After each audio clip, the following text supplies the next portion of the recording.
Hey everybody, welcome to a brand new MMA Roasted podcast. It's me, Adam Hunter. I'm here with the Phenom, one of the greatest fighters I've ever met, Joe the Kid Perez. How's it going, man? And no, we have Jake. Joe Perez. We have Jake the Juggernaut Ellenberger, guy who's a fighter, a Marine. You're a Renaissance man. What? I'm a Renaissance man. A Renaissance man. You're into business. You always have these weird meetings in LA that you tell me about. I don't know what happens at these meetings, but they sound like they're good. But we got a great show tonight. We also have James Vick calling in. James Vick, a guy who's looking for a fight. Nobody wants to fight this dude. He's got heavy hands, and he's not in the top 15. Or I think he's like 11 or 12, and those are always the most dangerous guys to fight, especially if you're a top 10 guy. But first, I want to thank our sponsors, Blue Apron, the #1 fresh ingredient and recipe delivery service in the country. Blue Apron's mission is to make incredible home cooking accessible to everyone, and they achieve this by supporting a more sustainable food system, setting the highest standards for ingredients, and building a community of home chefs. Trust me, I actually made Blue Apron by myself the other day, and I've never cooked in my life. Like whenever me and my girl cook, it's like me. I just cut the bananas, or I just cut things, like mac and cheese, the carrots. Yes, but I actually made the most delicious pasta, and it was really good. I was really proud of myself. Blue Apron has established partnerships with over 150 local farms, fisheries, and ranchers across the U.S., and as a result, their seafood is sourced sustainably under standards developed in partnerships with the Monterey Bay Aquarium Seafood Watch. Their beef, chicken, and pork come from responsibly raised animals, and their produce is sourced from farms that practice regenerative farming. I'm telling you, Blue Apron can be delivered in 99% of the continental U.S. and 99.5% of food deserts.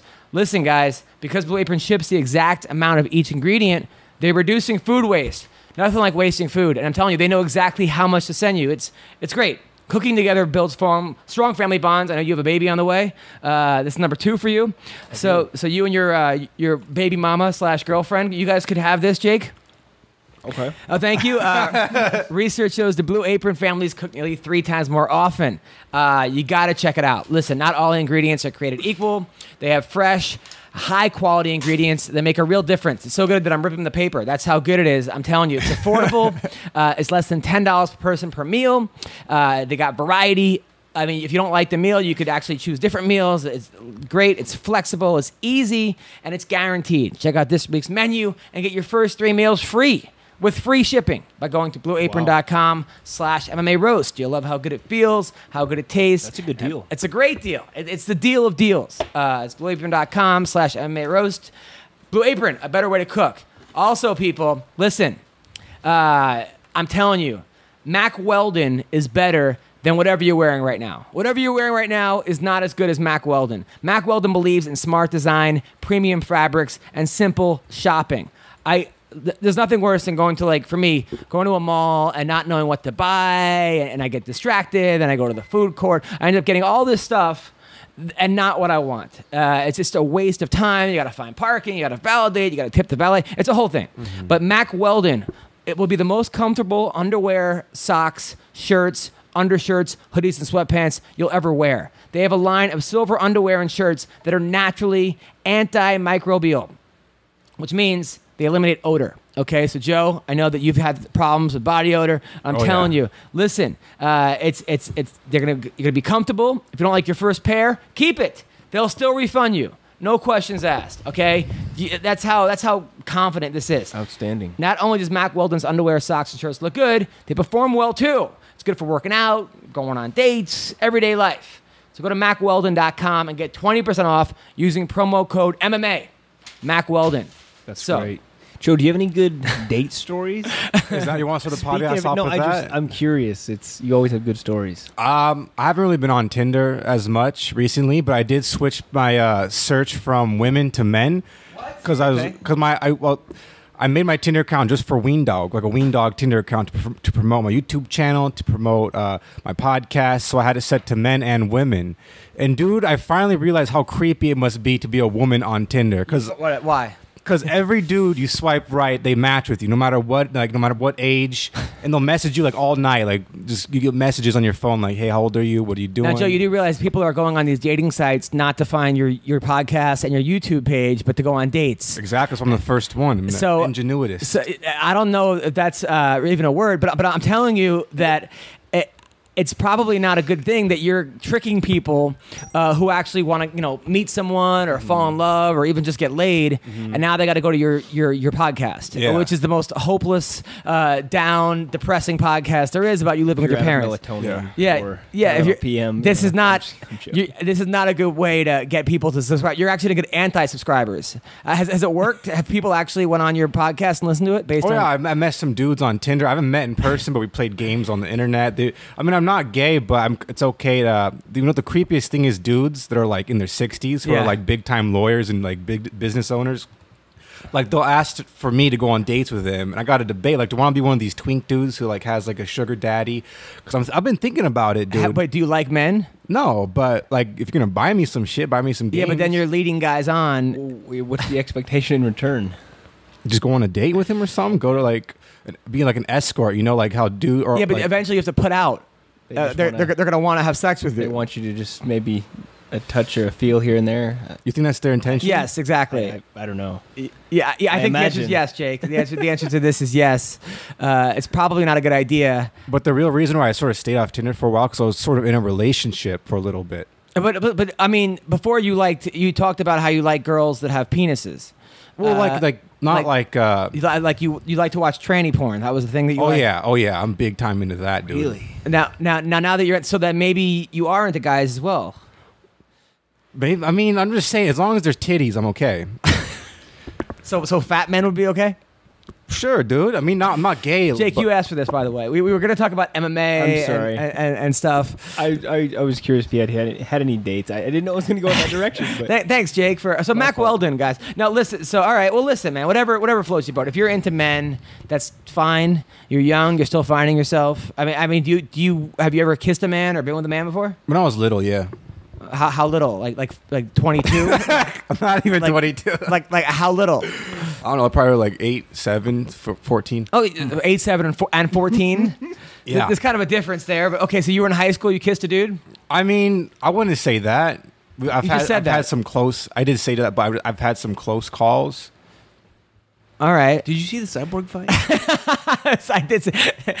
Well, speaking of so all right. Well, listen, guys. Yeah, all right. I did see the cyborg fight. We actually I hung out. All right. So, what are we talking about? Okay, let's start. All right. Well, listen. We'll get back to this, and you're just still finding yourself. Yeah. Okay, it's good. Look, it's whatever floats your boat, man. No judgments here. If you're into guys or if you're into girls, but you probably shouldn't use people for other things. Like if people are going on Tinder or Bumble to find love and you're getting them to go to your podcast, they're going to get angry. Right. If like you're going out with men just to get free shit, they're going to get angry. You might just want to like actually, things that you're looking for and they're looking for, meet in the middle versus you tricking people. Right. I understand that. Yeah. Yeah.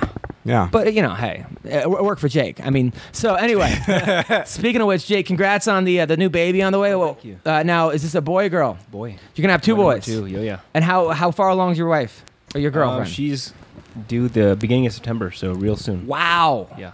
But within a month. No, but like I've seen her on Instagram. She doesn't look very big. Like, you can't tell that she's pregnant. Not that big, and she'll be like, "Oh yeah, right, I'm humongous." No, she really hasn't. Nice. Yeah. But thank you. I'll tell her that. No, she looks good. I mean, she looks like an average American at this point. She doesn't. She doesn't look big at all. Right. Now she's gorgeous, and you guys. Now I do wonder. Now obviously I got married.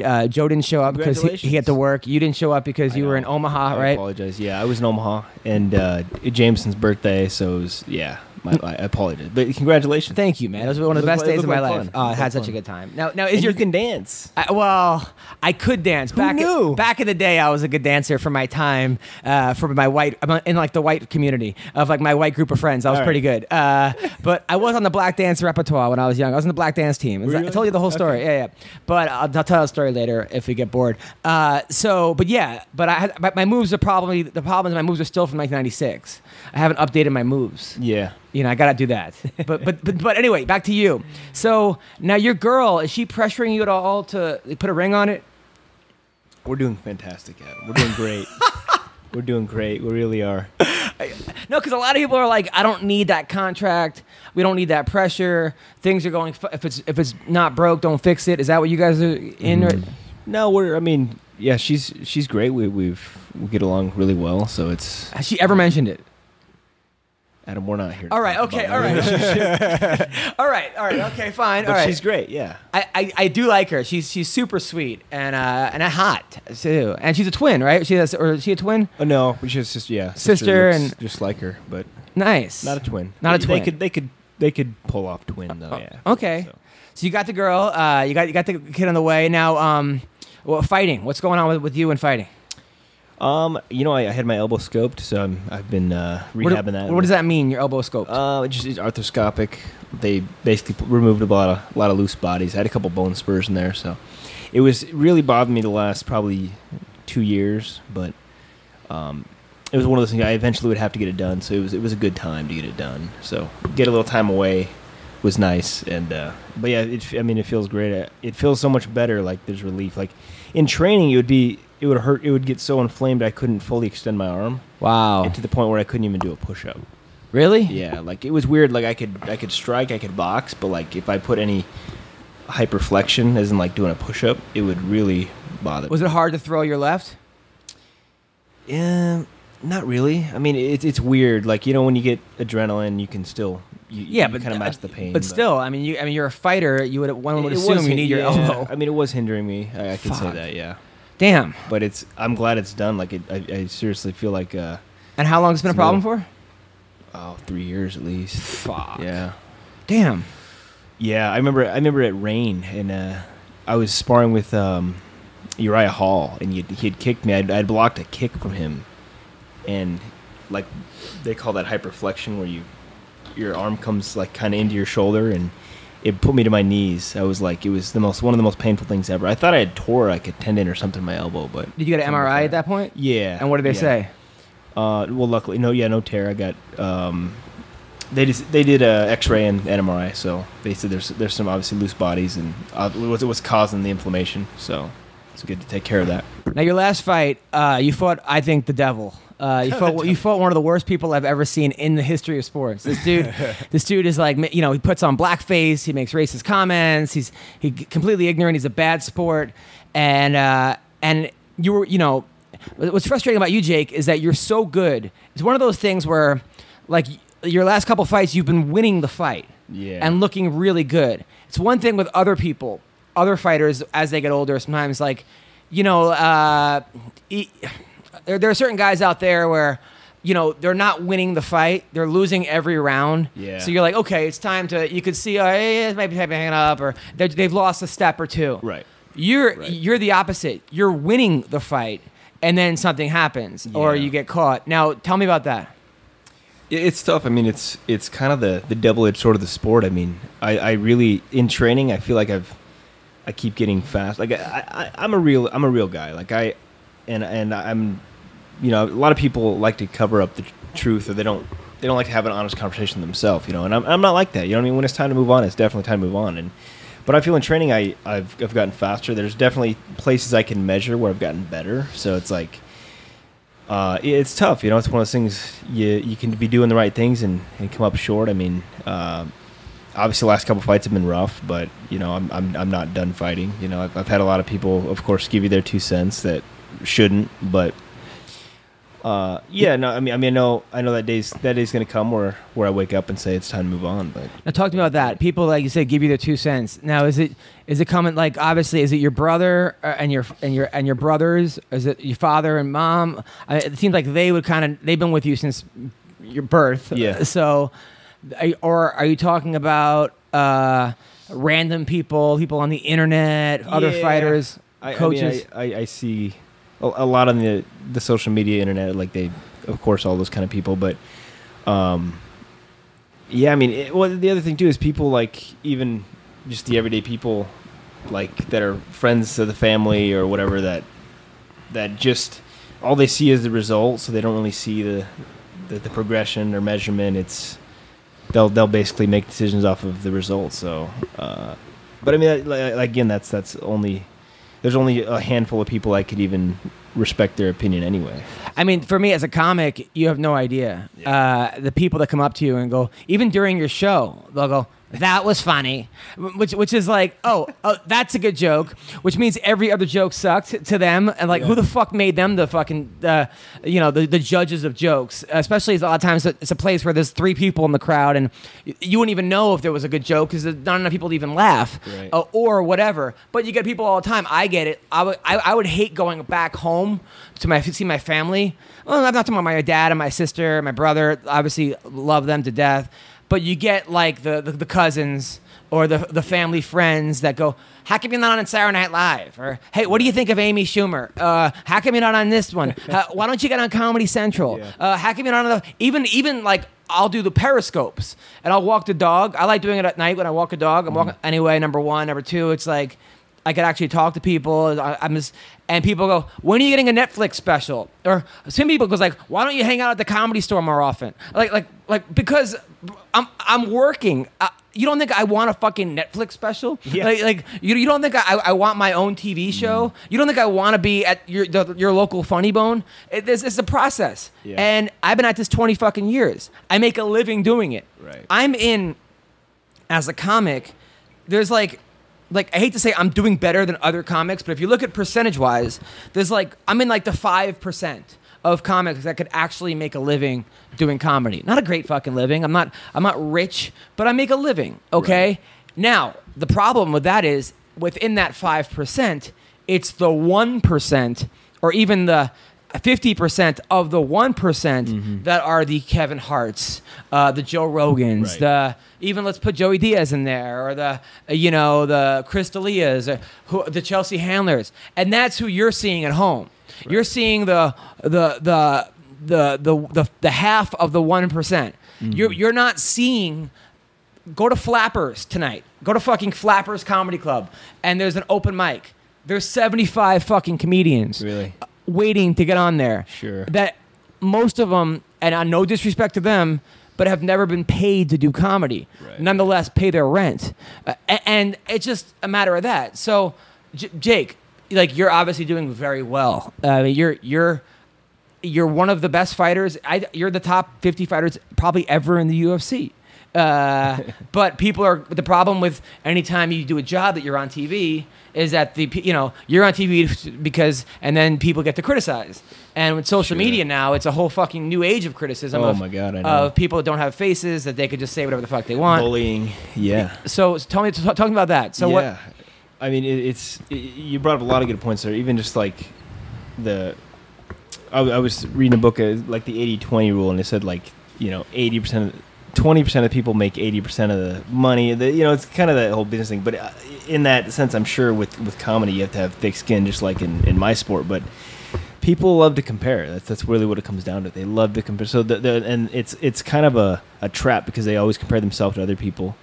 And even if you do well or you start to slip, they compare you to who you used to be or who you were. You know what I mean? And that's, for me, that's every day. People are like, "Oh, well, in 2013 or 2012, you were this guy." It's like, yeah, but there's so many like just the level of competition. You know what I mean? Like fighting Robbie Lawler compared to like a Sean Pearson. Like, there's completely different guys there. But I mean, it's definitely an area you have to have thick skin. And anytime you're in the spotlight, whether it's, I'm sure every day you deal with that with comedy, but got to have thick skin. That being said, your last fight, I could tell in the first round you were getting off on this guy, and you had that Ellenberger. Well, you weren't jerking off him, but you had that Ellenberger fucking smile of like, "I got this." He landed that fucking spinning back elbow. Which, did you train for that? Did you see that? No.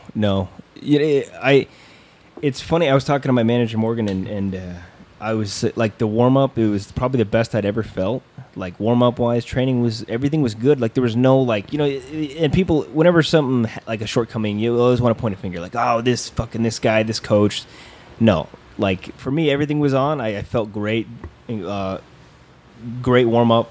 Everything was on. I felt good in the first round. I mean, so there was no underlying kind of factor, but I obviously didn't see it coming, and he caught me. So Now, when you wake up, are you and this fucking asshole's breakdancing? Do you want to just jump on him and kill him? Yeah, I mean, definitely. Yeah, I want to stab him in the throat, but it's one of those. Just you wake up, you're like, fuck, really? But that's life, man. I mean, there's so many like kind of life freaking things you can relate to fighting. Just like everything's about resilience, about fucking another battle. Not only that, but like also a lot of people have been on the receiving end of that to you. Right. Whereas like Pele and let's talk about Jake Shields and guys that you've knocked out. Yeah. So Matt Brown or whoever the guys have you stopped. So it's not like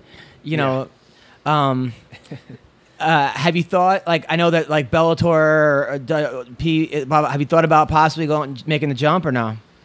Not at the moment. I mean, I've like Dana called me after I think a week later, and we had a good conversation. So we've been in contact. So, but yeah, I'm still with UFC, and it's kind of I'm in no hurry to fight again, but maybe the end of the year. Yeah. No, I mean that's the thing with you, man. Is like everyone always says, like, I was asking your training partners, how's Jake looking? They're like, he's fucking beast.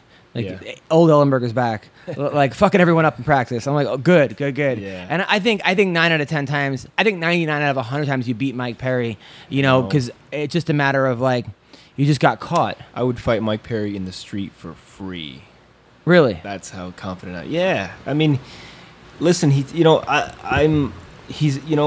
caught me. It is what it is, moving forward. But I also agree 99 of 100 times I get my hand raised. Yeah, 100%.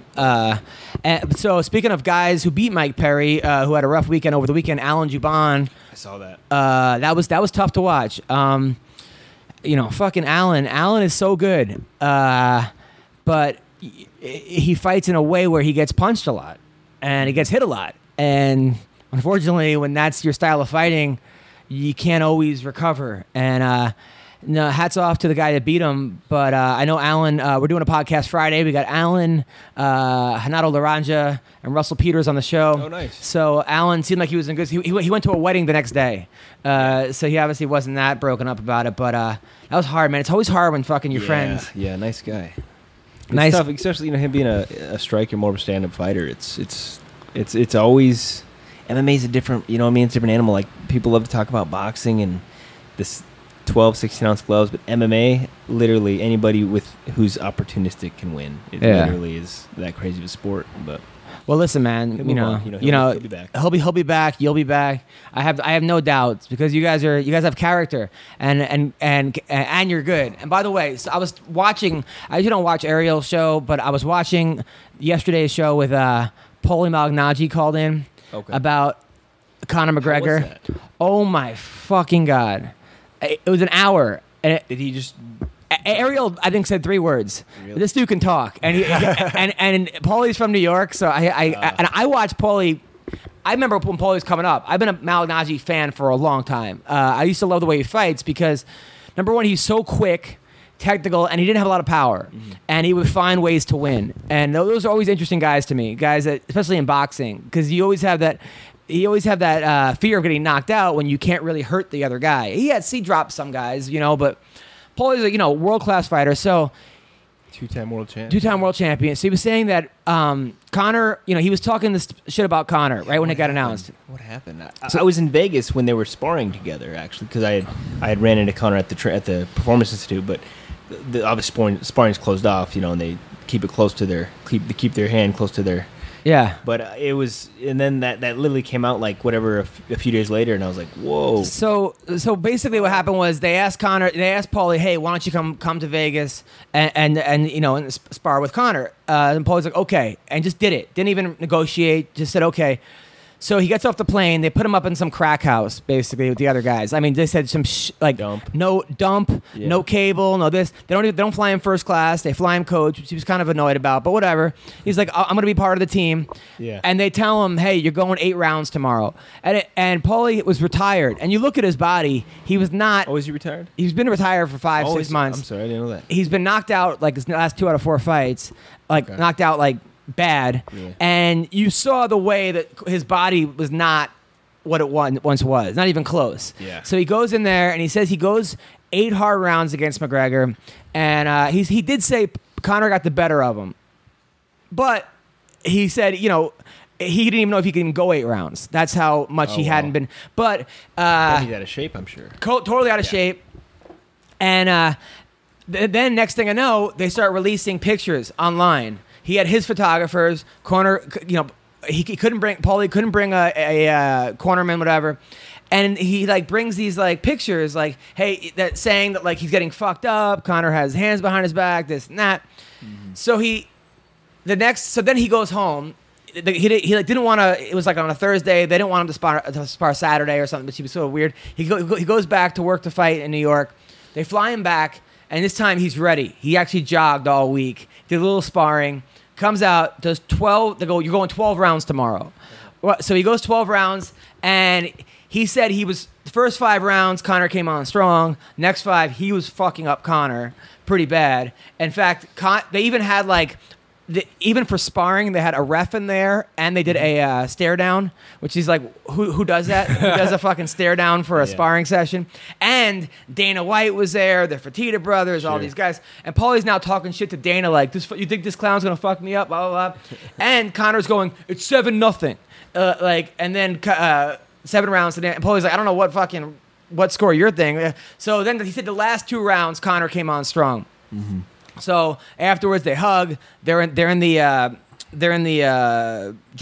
locker room, and he goes, "Hey, listen, man, please with the pictures, don't put the pictures up. It's just this is fun. I'm part of the team. Blah blah." Kind of a guy code thing. Yeah, kind of a guy code thing. He goes. I don't know, man. I don't know. My guy's got some good shots. He said there was one shot where Paulie was fucking up him so bad, Conor threw him down, basically front headlocked him down, snapped him down. Mm-hmm. So then that next morning, Paulie wakes up, and in his DM are those pictures from Conor McGregor. Okay, I guess maybe he's just kind of and he said it was one of those things where Conor wouldn't tell you when they were sparring. You had to wait around all day. Mm-hmm. He would change it from 2 to 8. The guys are getting treated like shit. Then a couple days later, they go, hey, he texts everybody, sparring today. So he goes there. They all go to the gym at 3:00. Conor walks in. He goes, no, I'm not sparring today. So he ruined the whole guy's day.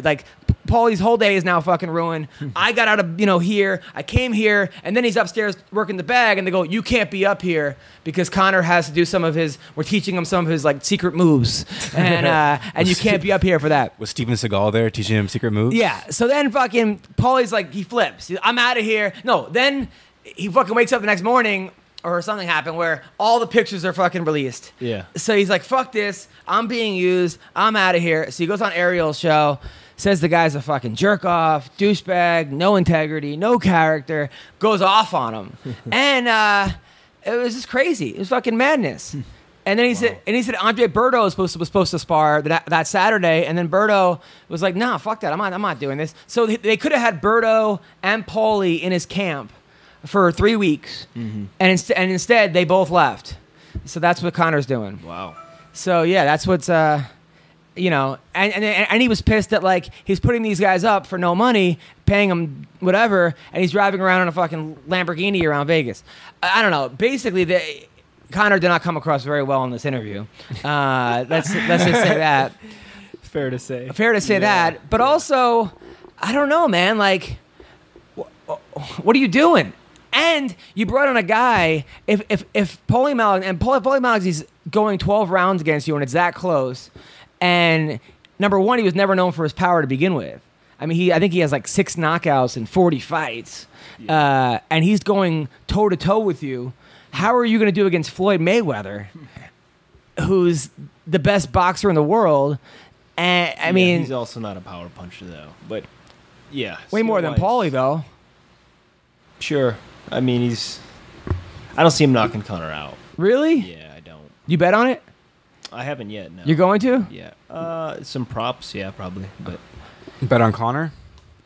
Going the distance? There's props. Yeah, that's a good one. I mean, there's some good ones in there, but some good value. But I mean, what do you think about the way he was treated in sparring and this and that? Yeah, well, that's kind of in.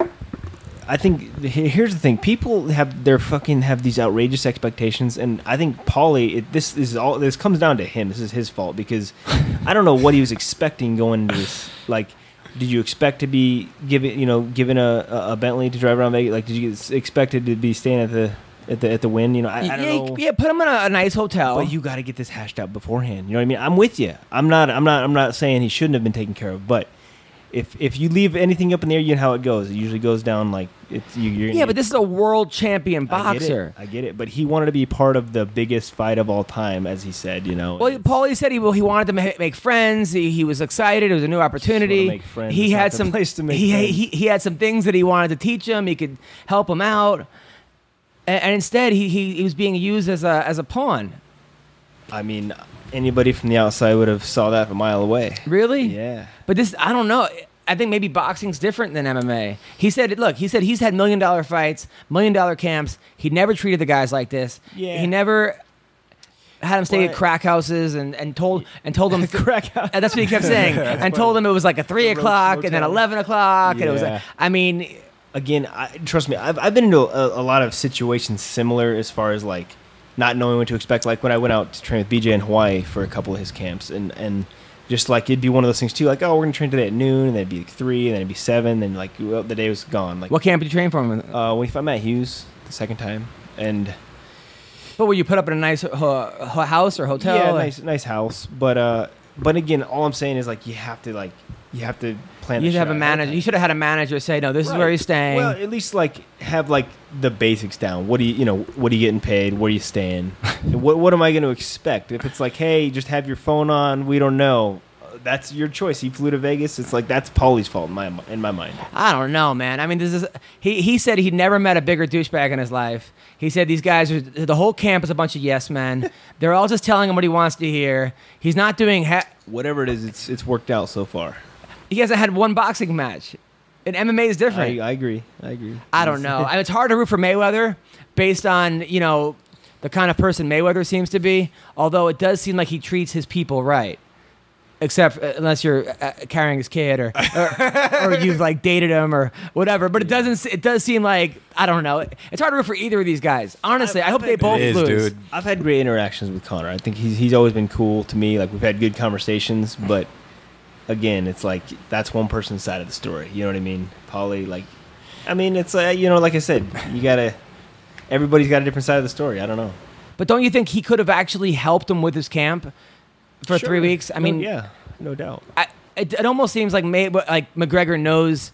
Look, I got to pull a rabbit out of my ass.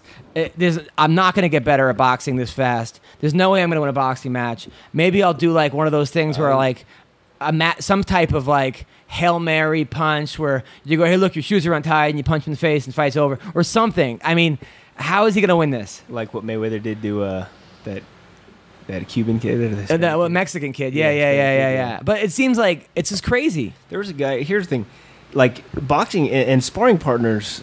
Like you're brought in, like you're the junkyard dog. You're like I met a guy who was one of Mike Tyson's main sparring partners, and he always claimed like his claim was like I never got knocked out by Mike Tyson, and it was like he probably has brain damage. I don't know. He's kind of messed up. He's kind of slow, but it was like when you're like he knows what he was brought in for. Like he's a sparring partner. Like you guys are gonna fight. You're probably gonna get beat up. Like I don't know what Paulie was expecting. To be honest, I'm not. I'm not trying to take Conor's side, but it's like. But he even said, like, for sparring, the fact that they were having him go 12 rounds was ridiculous because they said... He's been retired. Well, but also they said, look, if you're getting ready for a 12-round fight, if you're a boxer, you get 3 guys, each do 3 rounds each. That way they're at their best. You get better. They're fresh. They give you different looks. Yeah. That whole thing. Like the fact that like you have one guy going 12 rounds and you bring your camera guys and you bring Dana White and the Fertitas, it was almost like watch me knock out Paulie Malignaggi is kind of what happened there. And then he said when that didn't happen, McGregor. But then he said when McGregor whimpered and that when he hit him, he could hear him whimpering like a girl, or not even like a girl, like a person whimpering. I don't know. The whole thing was insane. But it was, great theater. And Malignaggi, I'll tell you, man, you definitely me and my friend, my friend who doesn't even like like MMA that much or boxing. We listened to this on the way to San Diego last night, and he was like, I like this guy. I like this Paulie guy. Like, the whole thing. And he's like, I hate McGregor based on this. I mean, if you listen to Paulie's side, you're like, man, this is fucked up. I mean, it's hard to, but at the same time, it's hard to, like, me staying at, you know, every Motel 6, every horrible comedy condo there is. Right. Hard to feel any bad for, oh, really? You didn't get to sit first class? Ooh, you know, it's hard for me to think, to really feel bad for you in that regard. But still, I understand where Paulie's coming from. But even bringing in a retired fighter to train with is a little strange. Do you think they're going to release the sparring tapes? He says after the fight. Here's what I think's going to happen is that after he fights Mayweather, they're going to try to line up a Paulie Conor fight, which I think actually Conor has a better shot at. I mean, obviously a much better shot than beating Mayweather, but you know, Paulie Malignaggi does not have many knockouts. He doesn't really have power like even Mayweather power. So maybe that's a better fight for him. Maybe he'll be 1-1 as a boxer. I still think Paulie wins with a full camp. I think he wins easy. And he was even saying that, like, you know, he has 20 years of muscle memory boxing.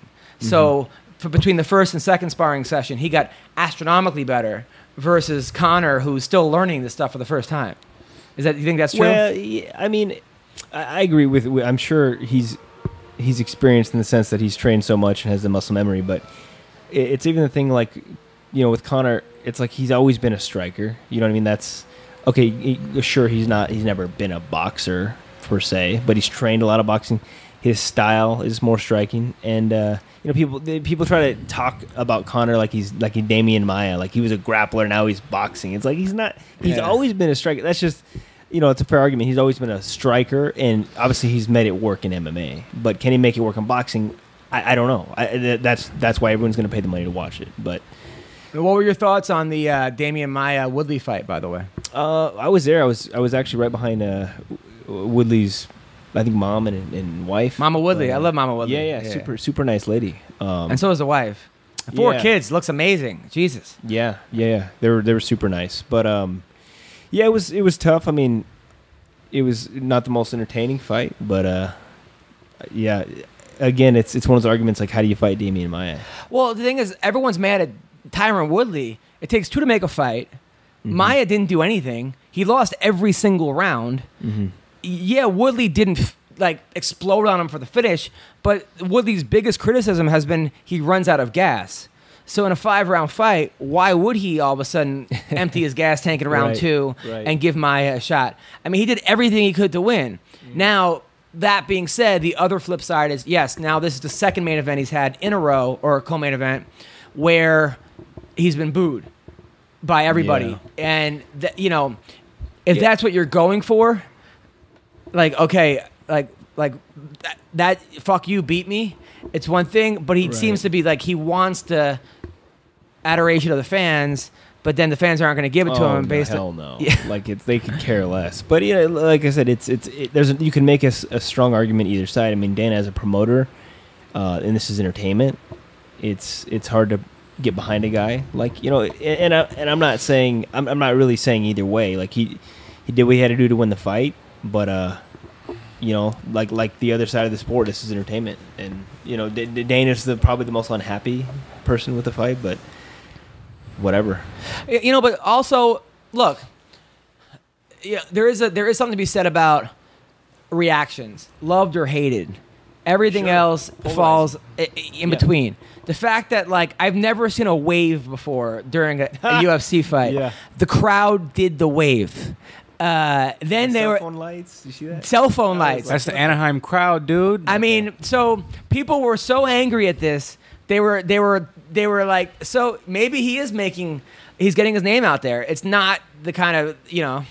But is any publicity good publicity? Maybe. Right? I don't know. I think the fans are harder on Woodley than they need to be. I think that the people don't know how good Damian Maia is in jiu-jitsu, and especially the average fan. And the average fan looks at that as like, nothing's happening. Well, the average fan, all they want to see is a fucking knockout. You know what I mean? It's like, again, they don't see the strategy, the tactics, and the skills. Like Maia, yeah, absolutely, really dangerous guy, but... By the way, let's talk about some other fights that happened this weekend. Sergio Perez is getting better and better and better. He looked good. I mean, you talk about like it used to be he was Anthony's younger brother, and people were saying, "Oh, you know, he wouldn't be where he is if not." And I think there was a lot of undue pressure on him because of that, because of how good his brother was. Well, now I almost will say that Sergio is becoming the bigger star than Anthony Pettis. Moreno. At the moment, I would say so. Yeah. And once again, I'm comparing like a fucking asshole, but he's looking great. Moreno's a tough guy, and I was a little nervous they were going to give him the win because it was in Mexico, and I'm like, ugh. Like that one fight. What's that one fight where the Alejandro Perez versus where he got the win? It should have been. It happens. You remember that one? It happens all the time. Yeah. But they gave it to the right guy. Pettis won. Like when Kelvin and I fought.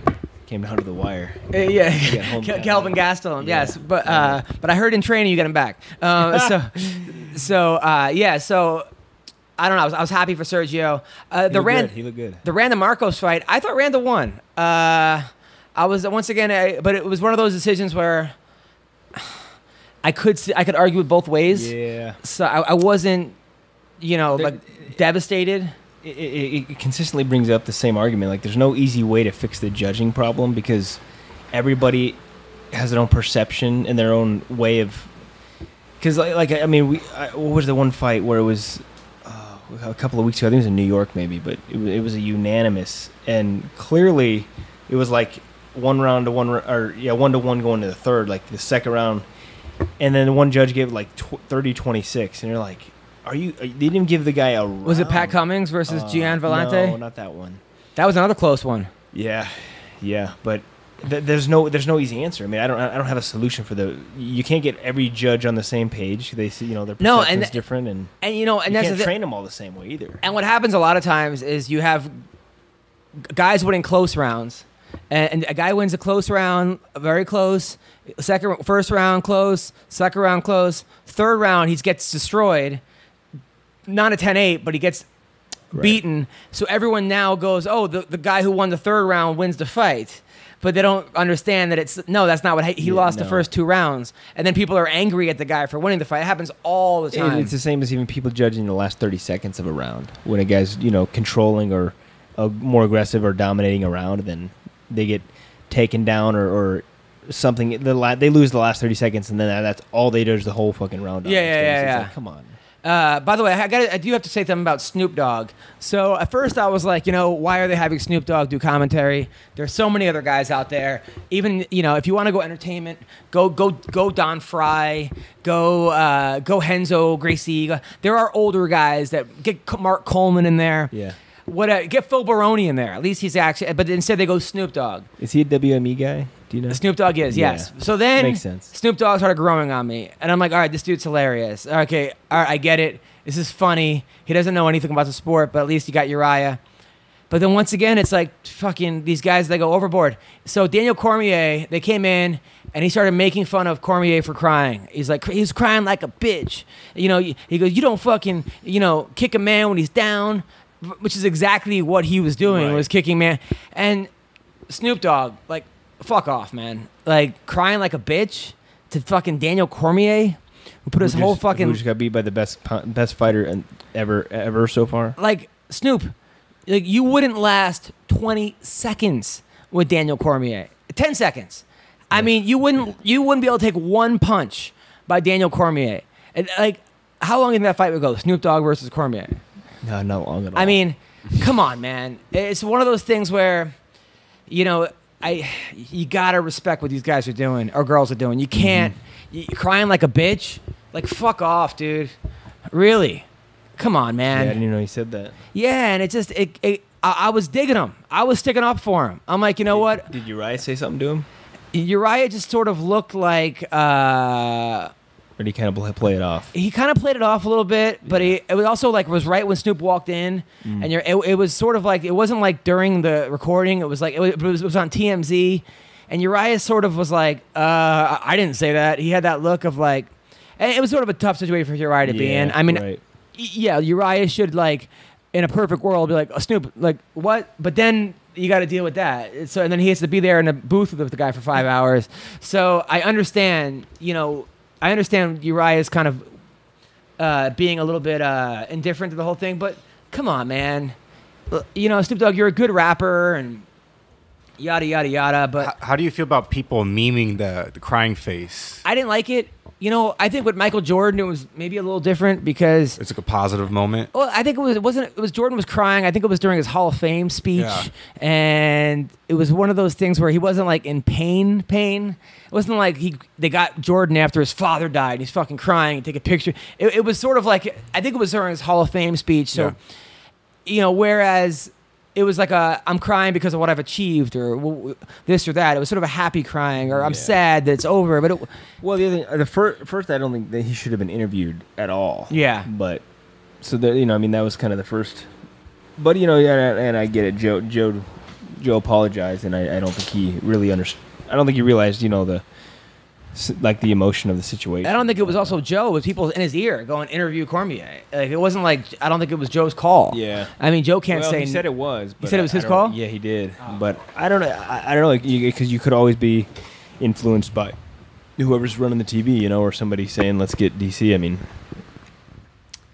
you never really know. But, Yeah. So, you know, yeah, Joe was a man of his word. You know, he apologized and said sorry to Daniel. And yeah, but the meme is not like, it's not a funny meme. To me, it's not funny. And honestly, I've never even been a huge fan of the Jordan crying meme. I didn't even really get it until it was already so fucking Really? popular.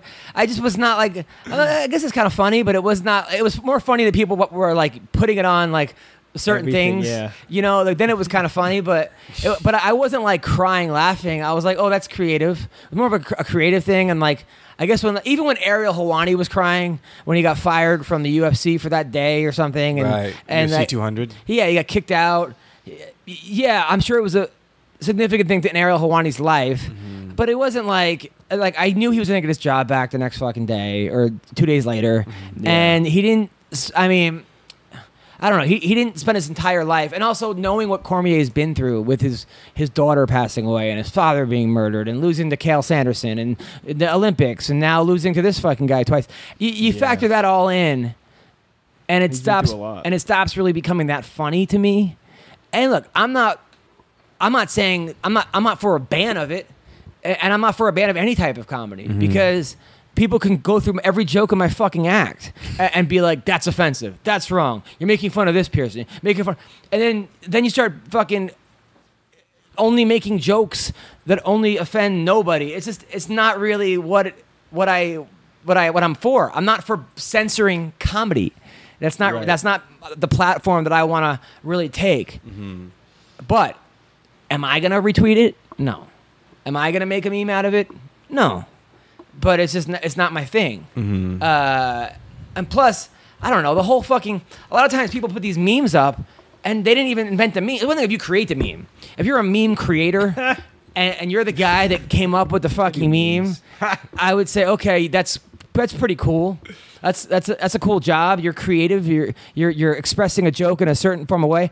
But if you're just taking someone else's fucking meme and posting it on Instagram for likes because you want to, to me that's sort of like stealing a joke in some ways. That's what that one dude, the fat Jew, a while back. Yeah, got in another trouble guy, for. of course, he calls himself the fat Jew, like a fucking asshole. Like we don't have enough problems being the Right. Jews. We gotta have that fucking guy represent us. Yeah, it's just sort of annoying. I heard he does that a lot. Yeah, he does it. He His gets no one reposts. credit, but he's getting paid No off credit. of it too. Right. You fucking, you know. So yeah, I'm not a fan of the Cormier thing. It's just not really my thing, you know. But I get it. I'm not for banning it either. That's the difference. People are like, you know, to me, there's no really rules in comedy. It's just get a laugh. You know. But I just didn't. At what expense, though? You know, It's just not that funny to me, and maybe because I'm too into it. I'm too into Daniel, and also I was sitting next to his wife and kids, or his wife and his training partners, and they're crying. It was very painful. Oh, you were sitting next to him for the fight. Yeah. Oh man. Well, I have a question for both of you. It goes back to Connor. Sure. I wish CB was here to put his input on this. oh fuck. All right. So, would you rather have Connor stay with boxing and go fight Paulie? No. Or would you have him defend the belt? And if he does go fight Paulie, is he going to have his 155 belt vacated? He's been away for so First long. of all, I don't want him boxing because Wherever he makes more money. he's never really. If I'm Connor, I don't know. Fuck everybody. My whole thing is, I understand that point of view, but look, he's the best fighter in the world right now at 145 and 155. Mm-hmm. A best MMA fighter. He's probably not even in the top 300 best boxers in his weight class in the world. So You're thinking of very logically, though. So I want to see the best guys in what they do fight each other. I don't like hearing Eddie Murphy sing. Okay, Eddie Murphy at one point was the greatest comic in the country, or up there, but now he's a reggae singer. Okay, I don't like Steve Martin. I don't like to hear him do bluegrass music, even though he likes bluegrass music. I don't like to hear Jared Leto sing. Jared Leto now has a band. He's a great actor. Corey Feldman I liked him in The Goonies. I didn't like him on the Today Show. Jack Black. You like here? Jack Black, another guy. People like his band, but I'm not a big fan of comedy rock and roll. The D, dude. That's the D. It's just not my thing. I like to see people what they're the best at. What they're the best at. Yeah, as a fan, I'd love to see Conor return to the UFC and defend the belt, the lightweight belt, but I don't see it happening. I mean, maybe, but if he keeps getting these enormous paydays, especially in boxing, there's no it doesn't make sense for him to go back to MMA. But now Stipe Miocic is calling out Anthony Joshua. He's gonna get killed. It's ridiculous. But he's like, fuck it, I can get The other thing too is boxing's a dying sport. It's been dying for a long time. You know, how many champions of boxing could we all name? Like there's a handful, like, or that are relevant and are to the casual fan, not many. You know, Floyd Mayweather, Canelo, Triple G, but it's like it's the entertainment. It's what drives pay-per-view. Conor's the biggest pay-per-view draw in the mixed martial arts, and that's why they made this fight with Mayweather, but I think he's gonna keep exploring the boxing world. Ugh, but so stupid. So who do you think fights for the either interim 155 or they're just gonna vacate his belt? Do you think it's gonna be like Khabib, Ferguson? It all depends on the Mayweather fight, but if he doesn't go back, I think they're trying to do a Khabib fight in Russia, in which I think Khabib beats Conor. Really? I think so. Is there USADA in Russia? I still want to see Khabib and Tony. Me too, dude. I think that's a great fight. Who do you think wins that fight? Great fight. Man, I don't know. That's why it's so good. Yeah, Khabib is definitely a stud, but Tony is no easy fight for anybody. I mean, I just as a fan, I want to see that fight, and they had it scheduled a couple of times, but I think if Conor doesn't come back, or even in the time that he wants to, make that the interim title. There's a lot of good fights, and also this Justin Gaethje Eddie Alvarez fight is another fight that I can't really call because both those guys get massively hurt, almost are impossible to put away. Right. And but Eddie Alvarez in his prime, I think puts away Justin Gaethje. This version of Eddie Alvarez, who's just been in 75,000 wars, who knows? I mean, would he have come back against Dustin Poirier? I don't know. I think he might have. Depends on who you ask. Mm-hmm. Who do you think wins that fight? It's a good fight. Shit, I don't know. That's a close one. Yeah, I don't know. Yeah. I would say I would kind of lean towards Eddie, but Poirier's no easy fight for anybody. No, I mean, I'm talking about Gaethje versus... Oh, Gaethje and Eddie? Eddie, yeah, they're coaching the Ultimate Fighter this year. Right. Fuck, that Gaethje's tough as hell, too.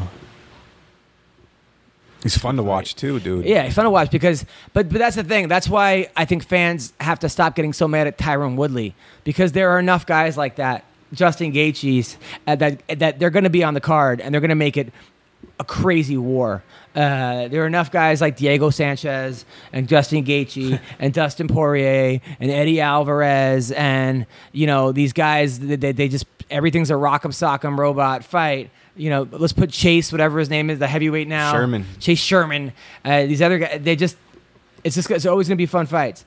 A fight that got made a couple days ago was Joanna Jędrzejczyk against Rose Namajunas. Oh shit! Really? Yeah. I didn't see that. I think Joanna.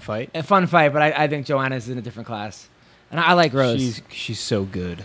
She's so damn good. I got to train with her a couple times, but that girl works hard. And when you train with her, what do you mean? Well, she was at King. She came into the gym and did some some classes, some sparring too. So Did you spar with her?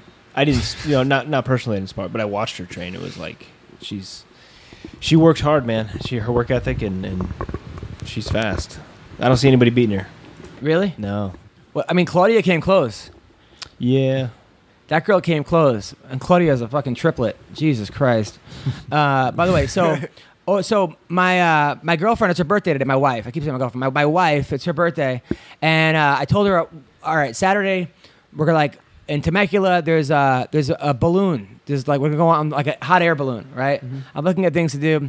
So you got to be there at 5:45 in the morning. So I'm like, all right. What? Yeah. So we got up. So I have a friend, Eric Allegria, who's like the biggest pothead I know. I mean, he's always drinking marijuana and stoned out of his mind. He's drinking marijuana? Yeah, he drinks like the juice or THC or vapes.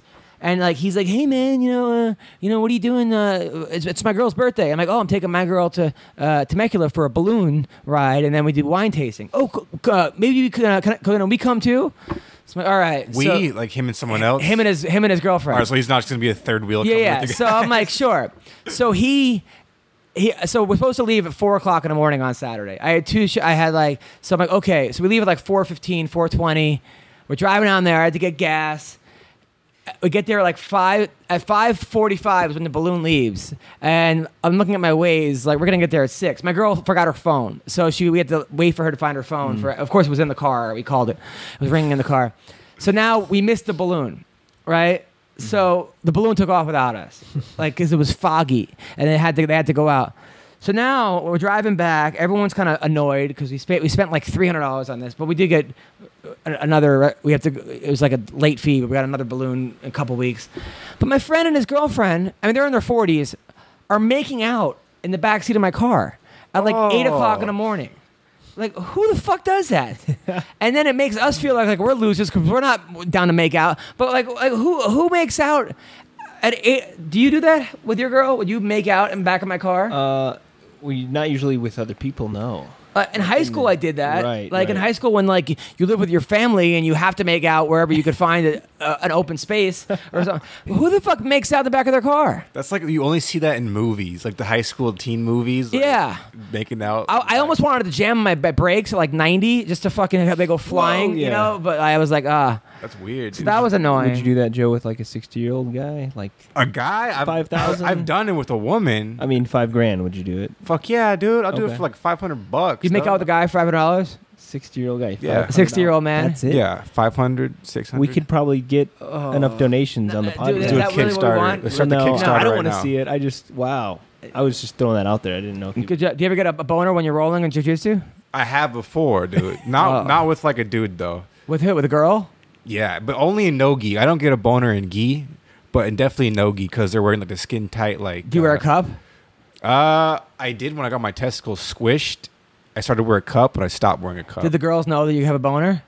No, there's no way nobody could tell that I have a boner. You don't do like seatbelt control and then like kind of no. Okay, that's all right. Listen, so anyway, then you know what else? So the other night, my girl never saw Coming to America, which is my all-time favorite movie. Wow. Yeah. So we go and we go put it on Netflix. We find it on like Hulu, and I was thinking how fucking easy like these kids have it. You, Joe, you want to watch a movie? You put on Netflix, you get a movie. Hell yeah, dude. When I was 21 and I wanted to watch a movie, I had to go to Blockbuster Video, dude. Blockbuster Video, and then they have the 10 movies, right? And you're like, oh great, my movie's in, but they're behind like the actual cover, and they're never there. No. So it's like they were the original trolls because you're like, oh wait, like great, my movie's in. That one's out. Yeah. And then it's out. Fuck. So then you gotta wait, and hopefully someone returns it while you're there for the 10 minutes, so you can go like through their returned inventory. yeah, like a fucking crackhead. You're like fiending. Then you had like an hour to watch the movie. You get to or it's a late, and it was like $9 a day or like $10. You could have actually fucking been in the movie for this amount of right. So. And then if you don't rewind it, it's an extra $5. You know how many movies I've lost where it's like $75? My thing was $120. For a VHS. Yeah. You have no idea how fucking easy you have it, man. I used to go to Blockbuster when they were still around when I was like 10 years old or like something like that. I do have fond memories of like getting the candy, getting the movie. You know, it was like a big family event that you that do was with your good family. though. Like Blockbuster nights with a chick were fun nights. Yeah. You went there. Your chick was in her like put sweats and like a cutoff shirt, and then you would look for movies together. Party. You guys were kind of baked. You go home. You got laid. Those are what does that mean? baked like high. Oh. But even buying weed, like you drive around California, there's fucking dispensaries. When I was 18 years old or 17 or 16, and my friends wanted to smoke weed, you know what they'd do? They had to go to a payphone, and they had to beep a drug dealer, and they had to find a payphone that had a callback number, which almost none of them did, right? And then you had to wait by the phone for the drug dealer to call back, the high school drug dealer named like Brewster. He always had one name, and then he would like stroll in his car 6 hours later and sell you like a $15 bag of dirt fucking weed that was like oregano. I'm telling you, man, you guys, you have no fucking. Then it went to like Redbox, you know, like those started coming along, and then I would never return those. The red boxes? Yeah, never. You ever get charged? Maybe. Well, my girlfriend in the past probably did. I did. Oh, you used her Redbox account? Yeah. That's very nice of you. There you go. Nice. All right. So let's talk about some of the other fights that happened. That undefeated kid who got knocked out with the flying knee. Yeah. He was a big underdog too. Yeah. Yeah. That just shows how hard MMA is to bet on, because I mean, who saw that coming? They was in Mexico. Mm-hmm. It was a Mexican kid. Mm-hmm. They brought in a guy to lose. Guy comes out with a guy has like 6 losses. Comes in with a flying knee and knocks him out in 14 seconds. Wow. That's MMA for you. Yeah. Fuck. Is that how your fight with what's the name kind of went when you knocked him out in 7 seconds? Were they bringing you in to lose? Oh, Pele? Yeah. For sure. It was in Prince George, British Columbia, like, which no one's ever heard of. It's like northern part of BC, and which I love Canada, by the way. That was a cool town. But, I was the guy brought in to get beat up by Pele. And if it had what was going for me, I didn't know who Pele was at the time. Like, I don't care. Some guy. And that worked in my favor. You know what I mean? I had Shale with me, and Dan Henderson was there for doing like they had paid him to come up to make an appearance or whatever, but it was cool. It ended up being a fun event. You knocked the guy out in 8 seconds, right?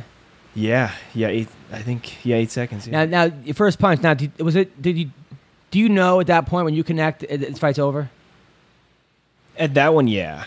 Well, he came running at me, like flying knee, sprinting at me, and I kind of circled. But yeah, that one was like completely flush. You could, I was like, there's no way he's getting up from that. But now, when did you know you had power? Like you had ridiculous, like when you were finger banging chicks and they were like, not coming back. Like when did you know that you had this ridiculous power? Probably when I was maybe 20. I don't know. Like when I first started, like we used to do like smokers, they'd call it, like sparring sessions, and guys that were really good. Like I would start hurting some guys, and they're like, oh, I have some natural talent. But you ever dropped Tim Sylvia in the gym? No. You ever spar with him? No. At Militus' gym? You never? No. I mean, he was 280.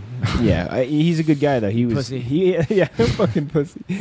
Who I did spar with a lot was Jens Pulver, Spencer Fisher. At the time were fucking killers. Like Pat, Spencer, and Jens. They all three put me down with the liver like body shots. Pulver did. Yeah. And Pulver was a lot smaller. Yeah, but he was fast. Yeah. But those were the days, man. And that's those were the days I was, year 2 into training. I'm nobody, so. Yeah, that's pretty damn cool. They had an incredible gym though. By the way, I watched women's boxing over the weekend. Why would you do that? It was on Showtime. No, I'm kidding. And the girl follows me on Twitter. She's a 2-time Olympian. Michaela? Clarissa Shields. Oh, okay. She's trains with Cyborg. Okay. She won the gold medalist twice. Won the gold medal twice in the Olympics. Black woman. Attractive, awesome, but she goes in there. It's like her 7th fight ever, and she's fighting for a world title against a girl from Germany that looked like the average girl you see at Curves. I mean, and she's 16-0. Wow. And women's boxing has a long way to go. And nothing against Clarissa Shields because she's awesome, but I don't know how this woman that she beat became it got so bad. The fight was so uneven. Afterwards, the announcer, Jimmy Farhood or whatever his name goes, he goes, "Hey man, I had the fight even going to the 6th." Ha ha! That was his big joke because this girl didn't lose 10 seconds of a round. Like the other girl didn't throw a punch. Really? It was boxing is exactly. It's so corrupt as far as like records. I mean, it's like a guy in boxing with 2 losses is considered a bum. It's like, and I loved not to bring up Conor Mayweather again, but I loved in the press conferences they were doing. He was saying, I'm only going to fight half a fight. This isn't a real fight. Like a real fight, you'd get killed, which he's right. Yeah. He's true. But no, and especially Olympic, like the Olympic level boxing is like, that's legit because you don't have very many rounds and you got to be pressing. But yeah, I mean, I think that's boxing in general. They have like I said, it's. But this girl, 16-0, I was like, man, who is she fighting? Yeah, that's the queen. Yeah. I mean, maybe she just had cramps or something where she couldn't get off at all, and it was just a bad day. And this is not. But I almost wanted to see her earlier fights to see how she won. That's how bad this girl was, or maybe Clarissa was that good. But I mean, Clarissa's a good fighter, a legitimate fighter, and like you even saw her sessions with Cyborg. She was beating up Cyborg in boxing, but she said like Cyborg in a couple of years could be a really good boxer. Which Cyborg was with her in the boxing ring. Oh, really? She went with her. I think Ray Elby might be working with her or something. But so all right. So Dave Branch and Luke Rockhold are going at it.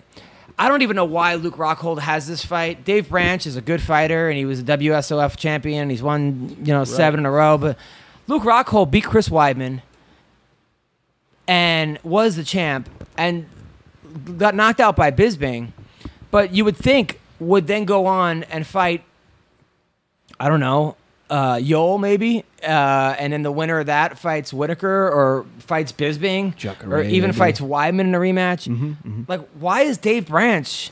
Is it because Dana's mad at him and he pissed off Dana? Like, what the fuck? What's up with this? I don't know. I haven't heard Branch's name in a while. Has he been active or has he been? Yeah, he won his last fight, and he's good. He's a good fighter. Yeah. But what? Like, I don't why? Know. That's a good question.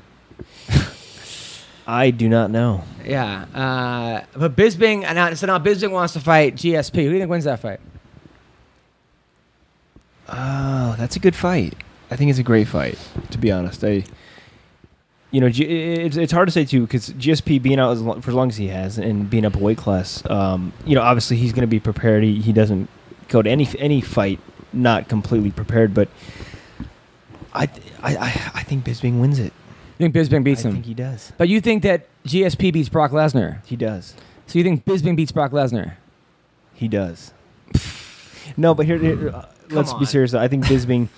Like, GSP has great takedowns in MMA. I think Bisping's one of the hardest guys to control. Like, and I've trained with Mike a lot down at Ruka, but I think Mike gets that fight. I think he wins that fight. Now, all the rumors about GSP having HGH gut and all this stuff, and USADA. Do you think do you think he was been on stuff? I don't know. In the past, I do, but right now, it'd be hard to imagine he is now if he's in the USADA pool. Now, now Brock versus John Jones. John Jones, yeah. How quick? I don't know. I think it's that's a dangerous fight for John Jones.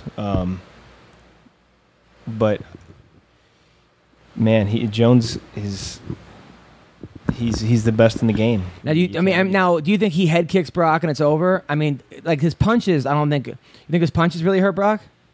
I don't know. He could definitely kick him. If he lands a kick, definitely. But Brock's not a 5-round guy. You know what I mean? He's one of the biggest draws in the sport. But he beat Hunt for 5 rounds. I know, but if you saw that was more boring than Woodley Maya. And he's got 3 feet on Mark Hunt. Yeah, but Jones is a different animal. I like that fight. It's a big draw. I get why he wants to make it. Jones is one of the few that get a part of the pay-per-views, but does Brock give him a good fight? I don't know. A good round, sure. I mean, I think Brock Lesnar pre-diverticulitis, the night he fights Frank Mir, could almost beat anybody in UFC history on that one night. He murdered Frank Mir in that rematch. It's sort of like Mike Tyson in his prime. The Mike Tyson that beat Michael Spinks in, 49 seconds, whatever it was, I think takes out anybody. The problem is the Tyson afterwards, and the problem now is Brock afterwards. So we're all remembering Brock Lesnar in that Frank Mir fight, but the Brock Lesnar against Overeem, the Brock Lesnar against Cain Velasquez, even the Brock Lesnar against Shane Carwin, round 1, it was a shell of that guy. So now we're talking about he's older, he's done more drugs, he's had more wear and tear on his body, he's not fought, he doesn't train in MMA. Against John Jones, who's in his prime, who's beaten everybody in front of him, better guys, stays training. It's probably a no-brainer for John Jones. Plus, Jones is going to come into that fight 230. He's not coming in at 205. Well, it's again. I understand the move by Jones, but is it really that interesting? Is it that big of a fight? I don't know. It's a strategy on Jones' part because, like I said, Lesnar's he's a needle mover. But would you rather see Gustafsson Jones too? I would, for sure. I'd like to. I mean, that I think that's a more competitive fight. Mm-hmm. Is it a bigger draw? No. I want to see that other guy, Volkan versus Jones. Ozdemir? Volkan, who knocked out Jimmy Manoa. Yeah. Oh yeah. Who the fuck is that guy? Yeah, I know. I remember. I was watching that. I was like, what the? Because we're all like, oh, Manoa. He's he's no shit. Yeah. This guy just kind of steamrolled. But he did that his last time too. His last fight he did that. It looks like he punches in like slow motion, and then he just like he's got. But once again, we can we've seen that story before though. That guy who looks unbeatable, knocking everybody out, and then take him past round 2, and it's a different fighter. So that's kind of it's crazy. So Dana White says not leaving the UFC. Oh, CR's back in. Nice. CR's fighting Rob Wilkinson. That's that Zero buddy, right? Sear? No, Sear Badazzara. Oh, so yeah, he used to train down at Rain. Yeah, I like that. I hung out with him at Mayhem one night. He makes Mayhem look normal. That's how fucking crazy that guy is. Yeah. I think there's a fight this weekend. Is there a fight this weekend? Not in UFC. In Bellator, right? Bellator? And let me ask you a question. Who do you think is the biggest personality in the sport? Or maybe the top 3? Or just give me 3 that come off the top of your head. Personality who do you sport. entertain like you like? That's still actively fighting? Yeah, regardardless of their fight. I mean, are we talking about Ronda Rousey? Or could she be in that mix? No, I'll give you mine. But yeah, like anybody who's... Well, Conor McGregor is the number 1 personality. Outside of that. John Jones, number 2. I would say... we're not going to put... Who's the champ? Mighty Mouse, 25. Not putting her. Corey No Love, I would say, is getting there as far as... But not in a good way. People are starting to, turn on him a little bit. 145. Max Holloway is way too... Edgar, they're way too... if you go like any time, like conclude the Hall of Fame guys. Ever? Yeah, ever. Who would you say? Tito Ortiz, Chuck Liddell, and GSP. But if we're not including Brock... Personality-wise? Just enigma-wise. I mean, Chuck didn't have a great personality, but he had that thing about him, that X factor. Yeah. Where it was just like he had the tattoo on his head and the mohawk. And Tito, everyone, you loved or hate him, but you knew him. Yeah. Rampage, Chael, Sure. Sonnen.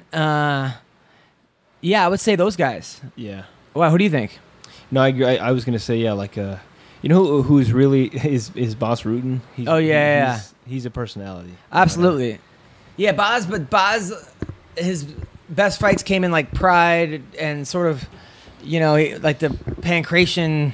He sort of. It was like ahead of his time in a lot of ways, right? Yeah, but his personality-wise, he's hilarious. He's a maniac. Yeah, absolutely. Mm-hmm. Have you been watching the Contender Series? I haven't. No, it's pretty good. Not really. I watched one of the fights. We had a buddy of mine from Glendale fought, but didn't go very well. But he'll be back. It's pretty good. Ronnie Yaya won, by the way. That was a pretty cool fight. And Paige Van Zant's fighting Jessica Ai.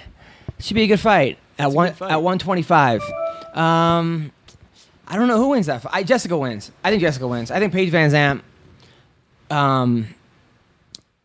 I wouldn't say hype, but if she didn't look the way she did, and people would not be behind her as much as she was. She beat Felice Herrig, but that was Felice at her lowest, according to Felice. This is not the same Felice that's fighting right now, and her she lost in one round to the Karate Hottie, I think, right? Or was it Rose that beat her? Somebody beat her in one. I think it was a Karate Hottie, right?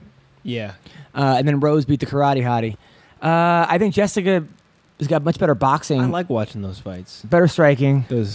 Some of the lighter weights for the females. Yeah. It seems like they're almost always good fights. I love them until they go for a head and arm. And then I'm just like, stop going for a fucking head and arm. Enough of this. Yeah. But who do you like in that fight? I like Jessica. Yeah, I like Jessica too. Yeah, she definitely can win that fight. I mean, it's going to come down to strategy. They're both skilled fighters. They're both great. But she's also bigger. She's coming down from 35. Right. And Paige is coming up from 115. Oh, is she? Yeah. Okay. It's at 125. That's an interesting fight. And I think that you look at like Valerie Lartourneau, who didn't even make the Ultimate Fighter at 135, went down to 115 and got a title shot, and actually did pretty well. I think it's a big jump. It's almost like the difference between 125 and 155 for men is 15 and 35. It's bigger, or almost 170. You know what fight I'm really looking forward to is Cody and TJ. Yeah. Damn. I mean, it's just like I see TJ quite a bit, but just the work ethic he has. But I just like the matchup, like the story behind it. Why do you see him so much? Well, he trains in Southern California a lot. But yeah. He works with Munoz and does conditioning with Coach Cal and stuff. But yeah, that's a great fight. The storyline's good. They had a past with training together, and they really don't like each other, which makes it even more intriguing. But I just want to, as a fan, I just want to see that fight. I think people are really counting out TJ for that fight because of how good Cody looked against Dominic Cruz. But Dominic Cruz was Styles a 3-1 fights, favorite on that fight. Yeah. And Cody's really good. He's great. But so is TJ. And TJ looked great. They're both really good. That's what I'm saying. And I think people are sleeping on TJ for this fight. Yeah. I just think they're both... They're literally the two top guys in that weight class. Yeah. I see TJ beating... I thought he beat Dominic Cruz, to be honest, when he lost the decision, but I think those are the two top guys in that division. So yeah. That's going to be a good fight. It's going to be in Vegas, right? Is that the finale? November 4th. In Vegas? I think it's the Ultimate Fighter finale, right? Or something? Or no, it's in December. Yeah, I don't think it's the finale, but it's a big card. By the way, so they're making a 125-pound women, which is so weird because they were just talking about getting rid of the men's 125. And then they're like, oh, we're going to add... Which is good, though, because there is a lot of... there's a lot of girls that I know on this. So I'm actually excited. Lauren Murphy being one of them. Oh, yeah. Lauren Murphy's... I think she should win this fight. I think she should... can't see her losing, but you never know. But then also Roxanne Modafferi. Happy for her. Yeah, I mean, you won't meet a nicer fucking... That's good, dude. Pure, sweet... There's a girl you should date, Roxanne Modafferi. Set it up, dude. We'll film it. We'll put it on the YouTube channel. No. Do you say date? Date. Okay. I think that would be good for... Oh, Joe, yeah. Yeah, I was saying, let's make a reality show. No, I don't want her to... I want you to actually meet someone like a real person. Why would it be a reality show? I'm always looking for opportunities to make some couple extra bucks here and there. Really? Yeah. So what would dating Roxanne make you any money? We'd have it'd be like the new Kardashians. But, she'd be training me how to become a UFC fighter or MMA fighter. I'm on my way right now. I smell the blue belt coming. Nice. By the way, what the fuck's going on with Usher? So now, there's 5 girls and a guy that have sued him for like $10 million or more. Really? For giving them herpes. And the last girl... Not a good tagline. The last girl was huge. The last girl was huge. Really? I mean, people were like... Someone actually put maybe he gave her diabetes, but not herpes. That's what Michael Blackson wrote, and it was funny. Was he one of those closet hoggers, or? But then there was a picture of them together, and this girl's huge. I mean, she looks like the Black Beast with a wig. Wow. And better cardio. But some guys are into that. I know a gay guy who's very, very famous. Like extremely famous. You and I both know him. Who loves fat dudes. Like, really? He just loves obese men. Like, he will turn down like Alan Juban for like Roy Nelson's too in shape for him. That's yes, like obese guys. Obese. And I've met a guy. You know him too. I can't say his name, but he's got a weird fetish with pregnant women. Really? Yeah, like Is it Uriah Hall? No. Oh, so No, what? But he literally like he goes. He has a. It's really weird. But he loves pregnant women. Like I don't know what it is, but like he'll literally go like if he's a pregnant woman at a bar, he'll go and like hit on. It's like. Yeah, that's kind of weird. Number one, she has a guy probably, or maybe doesn't. Number two, there's another body in that person. Husband or a. And there's someone living in that person. Yeah. Do you still have sex with your girl even though she's pregnant? We're not talking about that. Okay, right now. all No, right. but I have that same fetish too. Really? But not to that extent. But I can see the attraction. Why? I've been with him out, and I'm like, I'm kind of like, she's pregnant from. You know she puts out. Well, okay, but with her boyfriend or And you can't get her husband, pregnant. I don't know. So it's a big porn genre on Pornhub, dude. really, Oh yeah. dude, I don't understand. Like all of a sudden, you go on this Pornhub or Eskimo Tube or Eskimo Tube? What the hell is or that? like X Hamster, but there are all these subcategories. Everything is mother, step, like kid, stepmother, mother, daughter. It's hot, dude. Like, why? I've never wanted to been attracted to my stepmother. Number one. Number two, I don't know anybody that has a thing for their stepmother. I have other people's stepmothers. I say, oh, she's hotter, but that's never like your own stepmother, and none either like mother daughter. I've never been like, yo, could you bring your mom? Let's have a threesome. That's never even come up. Why is this a thing? And why is it not just one thing? Why I have to look for like every 90 fucking things in a row is mother daughter or son stepmother. Just incest porn in general. Why is incest porn the biggest genre of porn? Yeah, Jake. Why? Jake, are you from Omaha? Why? I do not know. I don't visit these sites. You bullshit. So I do not watch You never jerk porn. off to porn? I do not. What do you jerk off to? Your imagination? Like ex-girls that you hook up with? No, I'm trying to answer your question. Oh, here. go on. I don't know what that's even crazy to hear. So I can't even wrap my mind around it. Dude, you tell me the most fucked up... The things that you send me, the videos, and this is crazy, what you masturbate to. What are you talking about? I don't send you crazy, really? You send me videos of I don't know, crazy farm porn that you took back when you were a kid. I've never sent you a okay. video. All right, you never did that. But I'm saying you don't watch porn. You've never watched porn. No, I have. Yeah, obviously. Like how many times in your life? I don't. It's not like once your girl's out of town, you're on the road, you're in a hotel, you just knocked out Matt Brown, she's not with you. Okay. you can't sleep. On the road. Sometimes you can't sleep. You have to rub one out. You never rub one out on the road? I don't know how this conversation got here. All right. But Joe, you never rub one out? Oh, dude. I rolled one out before I came here, come dude. on, man. During the show, you rubbed them out. A couple times. But also, what's also on the rise is bestiality porn, dude. On the rise. It's on the rise, dude. Trust me. Why am I trusting you? How do you know this? Because I spend a fair amount of time on the internet. Why? Don't watch that. What really? You're I don't even think it's watching illegal, it? though. I've seen It is illegal. I've seen some You ever bestiality watch, porn. male porn or? I've seen yeah, when you get curious, because when Pornhub first released the gay section, I did some investigating because I'd never seen gay porn before, dude. Right. I still venture off into there every now and then just to check it out. All right, let's talk about the cast. So Deanna Bennett is on. Is this it? You know Deanna Bennett? I know her. She's a friend of mine. She's a wrestler out of Colorado. Oh, nice. She's on it. Lauren Murphy. I know Rachel Ostovich. She's the one who always dressed up as Wonder Woman for the Invicta fights. Her father was a fighter. But she's 1-3 in her career. I don't know how she's gonna do, but she's a very attractive girl and huge boobs. And I'm happy she's on the show. I hope she wins it. But it's gonna be hard. Barbara Honchek. I think she's good. I think she's actually. Why are you laughing? Because they're just oh, she's a great fighter. Huge boobs. She does have huge. Dude, I'm not even. First of all, okay. I'll show you a picture. So if anybody of you guys think that it's so funny that people go, they go, you're exploiting women, or I'm saying this. I will show you a picture of this girl and photo shoots, and you have to tell me that I'm not just coming to this conclusion that she has huge. Who do you boobs. think is the most attractive female in MMA? This girl's up there. But if you're into like, but I would think for like Hawaiian, in MMA, Top 3: Paige Van Zandt, Karate Hottie. Karate Hottie is very attractive. The girl we had on last week was really attractive. So this girl, look, just so you know, I'm not just okay. So I'm not just making this up. the hell, Yeah, like right.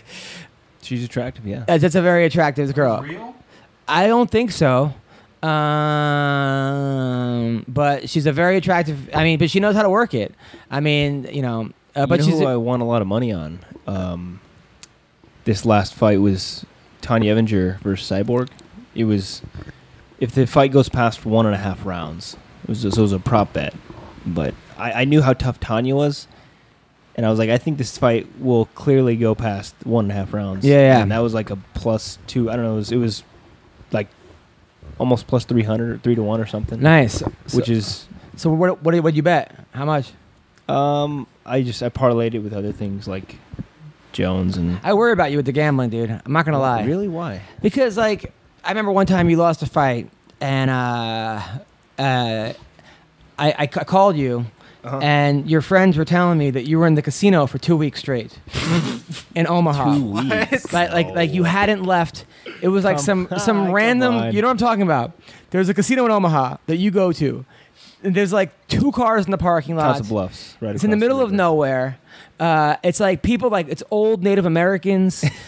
It's the average age is like death. 70. It's 90 years old people, and you. That's true. It's mostly older folks. So you're there playing poker and blackjack. Yeah, I like poker. Poker fucking takes a long time to play. So how long were you? You were there for 2 weeks. No. 2 weeks, no way. A week.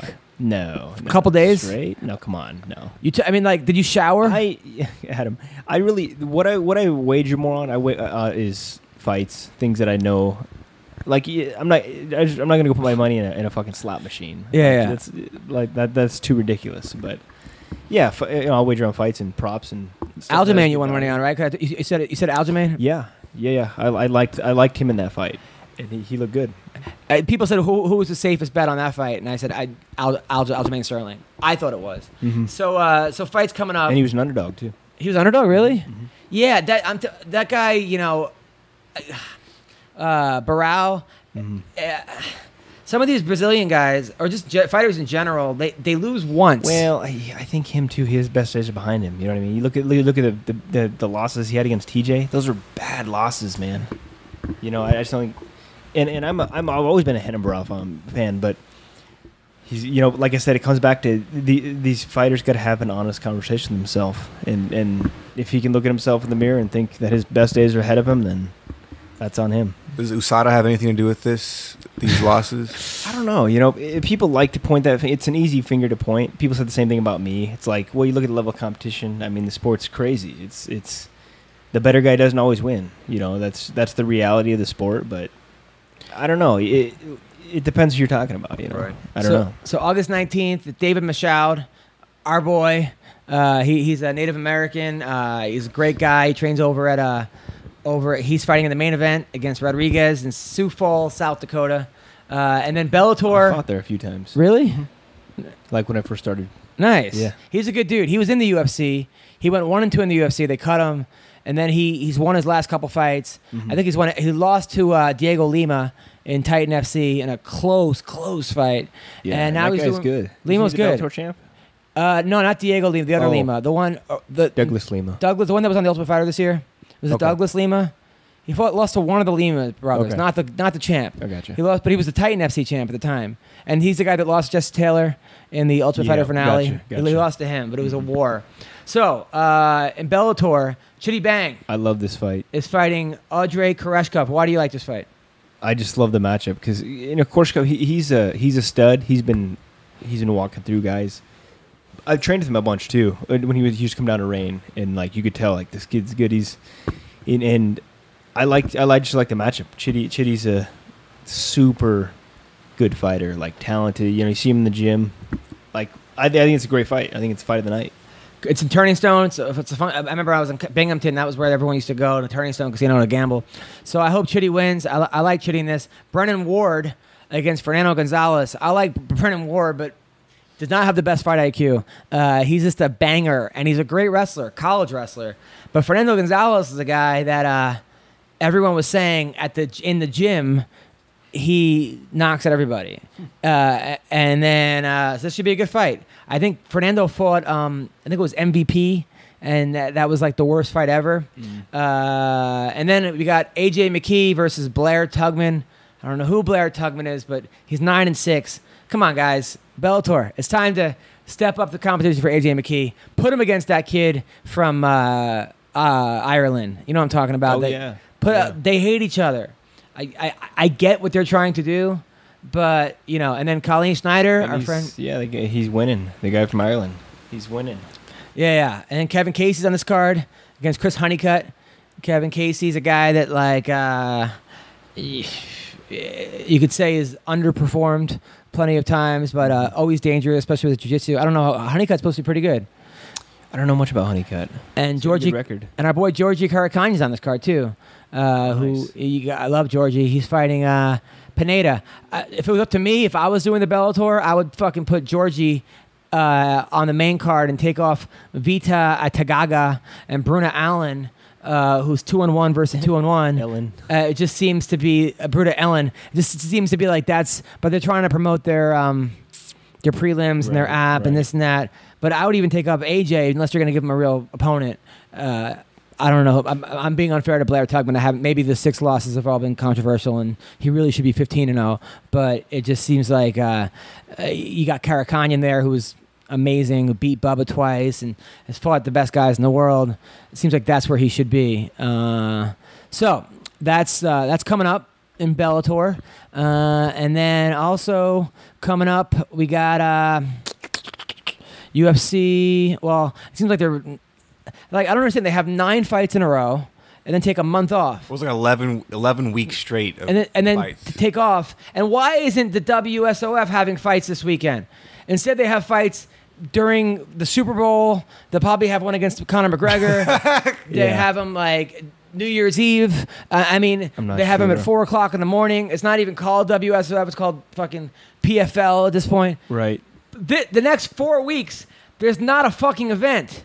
And I'm telling you, I mean, there's the Contender Series of CES from Lincoln, Rhode Island, and there's I'm not to disparage those guys, but there's ONE FC, the Quest for Greatness. I don't know who and there's LFA. You can watch it 2 in the morning. PFL, get your shit together. Cepho, I love you, man, but this is the time to fucking put your events on. There's nothing until McGregor. How's Askren doing? Askren is he's doing great. He's still undefeated. He's making over 100,000 a fight. He's fighting the guys that are ranked like number 190.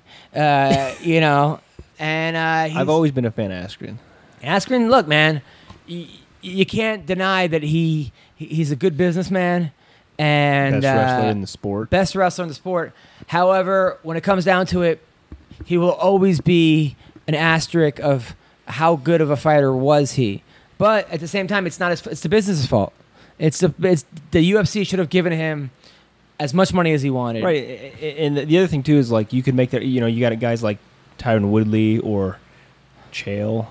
Guys similar style, and they're main eventing. They're fighting for a world title. It's like Askren.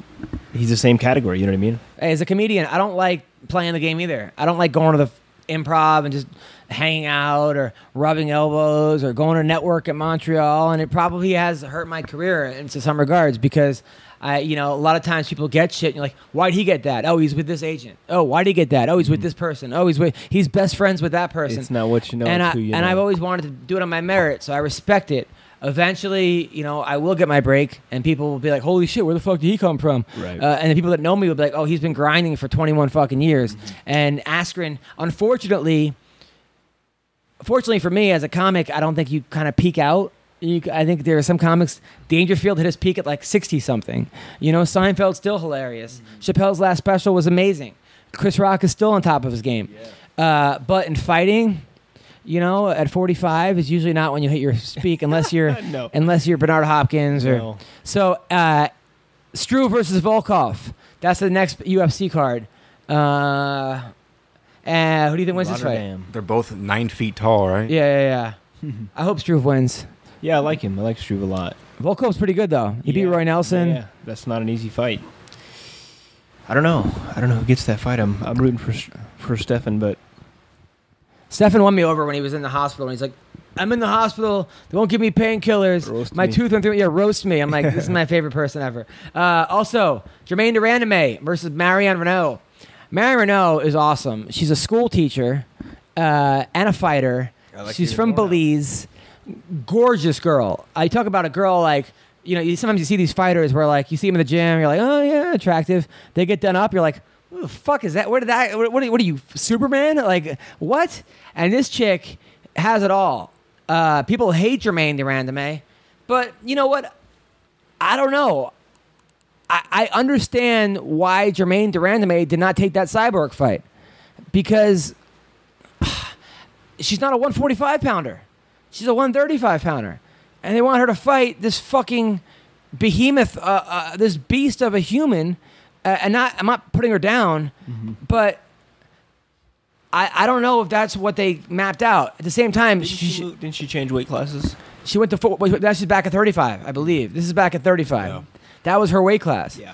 But she was 71-0 as a kickboxer, and is a probably decent matchup for her. The fights that she's lost, Jermaine Durandame, have been to like wrestlers who've taken her down, and she did beat Holly Holm in a weird fight. I don't know who wins this fight. It's a good fight though. Who do you think wins? I don't know a lot about Marion. She's cool chick. She lost to Ashley Evans Smith. I think it was a draw. Actually, it was a draw. Okay. It was a draw. I think it just depends too where the fight goes. If it stays on the feet, then Durandame, sure, he's gonna get it. Barberena, Leon Edwards. It's a good fight. Barberena's tough. He called you out. Yeah. Were you upset when he called you out? No, I don't get upset. But Leon Edwards, I don't know how good is he? I thought was he like the ref? I was Leon Roberts. Leon Edwards. Oh yeah. This dude right here. Right. I think he's from England, right? He's from Good fight. Jamaica. Leon Edwards from Jamaica. He beat Vincent Luke. He lost. He beat Tumanov. Tumanov, who beat our boy Allen. He beat Dominic Waters. He lost to Usman. Usman's a tough guy though. Oh yeah. Beat Basinski. Usman. Beat Powell Pavlak. Usman and Colby Covington fucking hate each other too. So I think Barberena should win. Usman kills Covington, I think. Really? Yeah. I know Usman really well, 2-time national champ. Like he wrestled with my brother in college. Really? He's coming. D2 though, right? D2. It doesn't fucking matter. I'm kidding. I'm telling you, D1, D. Come on, D fucking 2. So you think that he beats Colby? Absolutely. Colby's a grinder. So is Usman. I'm telling you, I've seen Usman in the fire a lot, like wrestling wise. Yeah. That guy, there's nobody in the. I think he hangs with anybody in the sport. Yeah. Especially 170, but. Yeah, and he's getting confidence too. I think before mentally he didn't think he was as good as he was. So UFC 215 because I might not see you for a year. So Demetrius Johnson, Ray Borg. I mean, you got to go with Johnson, but Borg is a scrapper. Ray Borg, I like Ray Borg. He trains over in Albuquerque, but not at Jackson's. They're like the other team. They're like it's him, Tim Means. It's like in dodgeball where like Jackson's is like the whatever. They're like the average Joes. He's in the average Joes, but Borg has nothing to lose. Nothing to lose. At the same time, it seems like Demetrius Johnson at a different level. But I'm going to be rooting for Borg. Who do you think wins that fight? Johnson? Yeah, I mean, I think Mighty Mouse does, but you? Probably Mighty Mouse. It's going to be a fun fight. But also, if Mighty Mouse defends this belt, does that mean he has the record? He beats Anderson Silva and GSP for the most title defenses? I guess. Is that it, dude? You got it. Jake doesn't seem to care.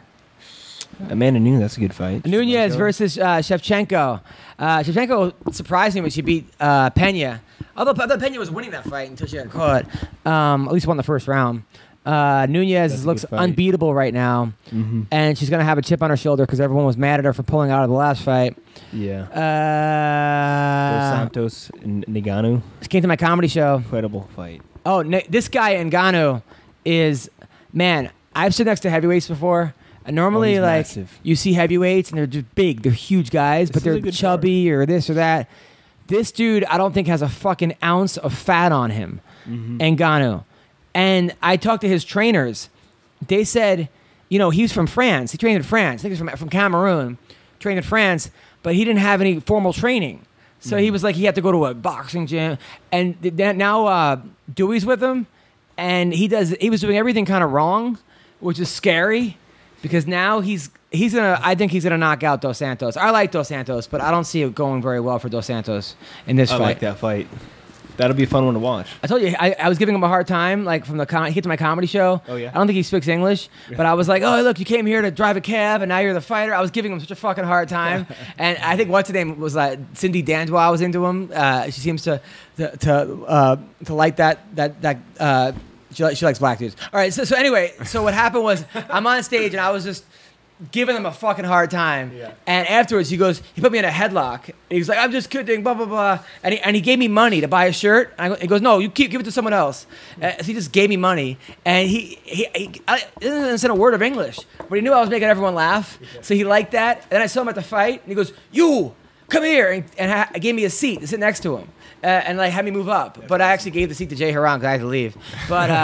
But yeah, I fucking like that guy. That's awesome, dude. There's so much. I think this card's underrated. I think it's like you look at the matchups: Gilbert Melendez, Jeremy Stevens, great fight. The problem is the two main fights. People hate seeing Demetrius Johnson, and then they're mad at Nunez. So they're like, "Oh, fuck this!" But it's actually in Edmonton. It's a great card. It's a good card.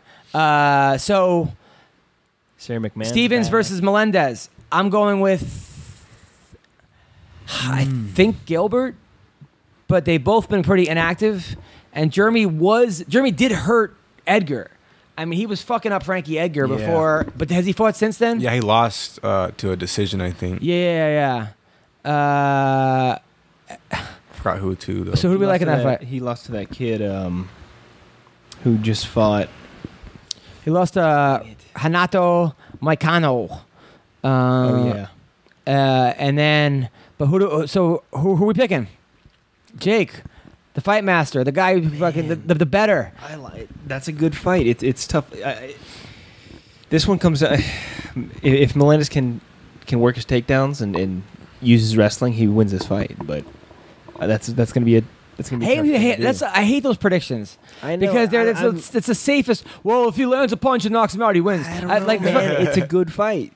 It's a good fight, though. Who are you gonna bet on? I'm not gonna bet on this one. It's too close of a fight. Oh, this one's too close? I bet on I always bet on the guys that are underdogs. Okay. Who is that? Your buddy that does the Gabe. Do you still talk to him, or is he still? I like Gabe, but Gabe is really into asking for favors. Oh, I gotcha. I love Gabe. He's probably listening to this right now. And I like Gabe, but he's just one of these guys that, like, I'll be in Kansas City, and then he'll show up to the gig and be like, hey, I heard you said I can do a guest set. I'm like, what? And then, but I'm not going to say no because he's my fucking friend. But then he'll be like, hey, man. So I give him a guest set for, like, every show, and I take him to the fight. And then I move him down to the front row. And then he's like, hey, you're going to be in Vegas next week? Can I do a guest? I'm like, motherfucker, like, come on, man. But I do like him. If you're listening, Gabe, I do like you. You're a good guy. But he's no cardio. He fucking forgot his phone in my car and then threw up trying to get it. Anyway, the whole thing. I remember that story, yeah. So, Henry Cejudo, Wilson Hayes. Cejudo, right? Good fight. All right, new rule. You can't just say good fight. I'm going to go with Hayes. Over Cejudo? The Olympic gold medalist? Yeah, you know how you want Olympic gold medal? How? Like with a low single. Yeah, how come no one ever does a low single in MMA? Because it doesn't fucking work.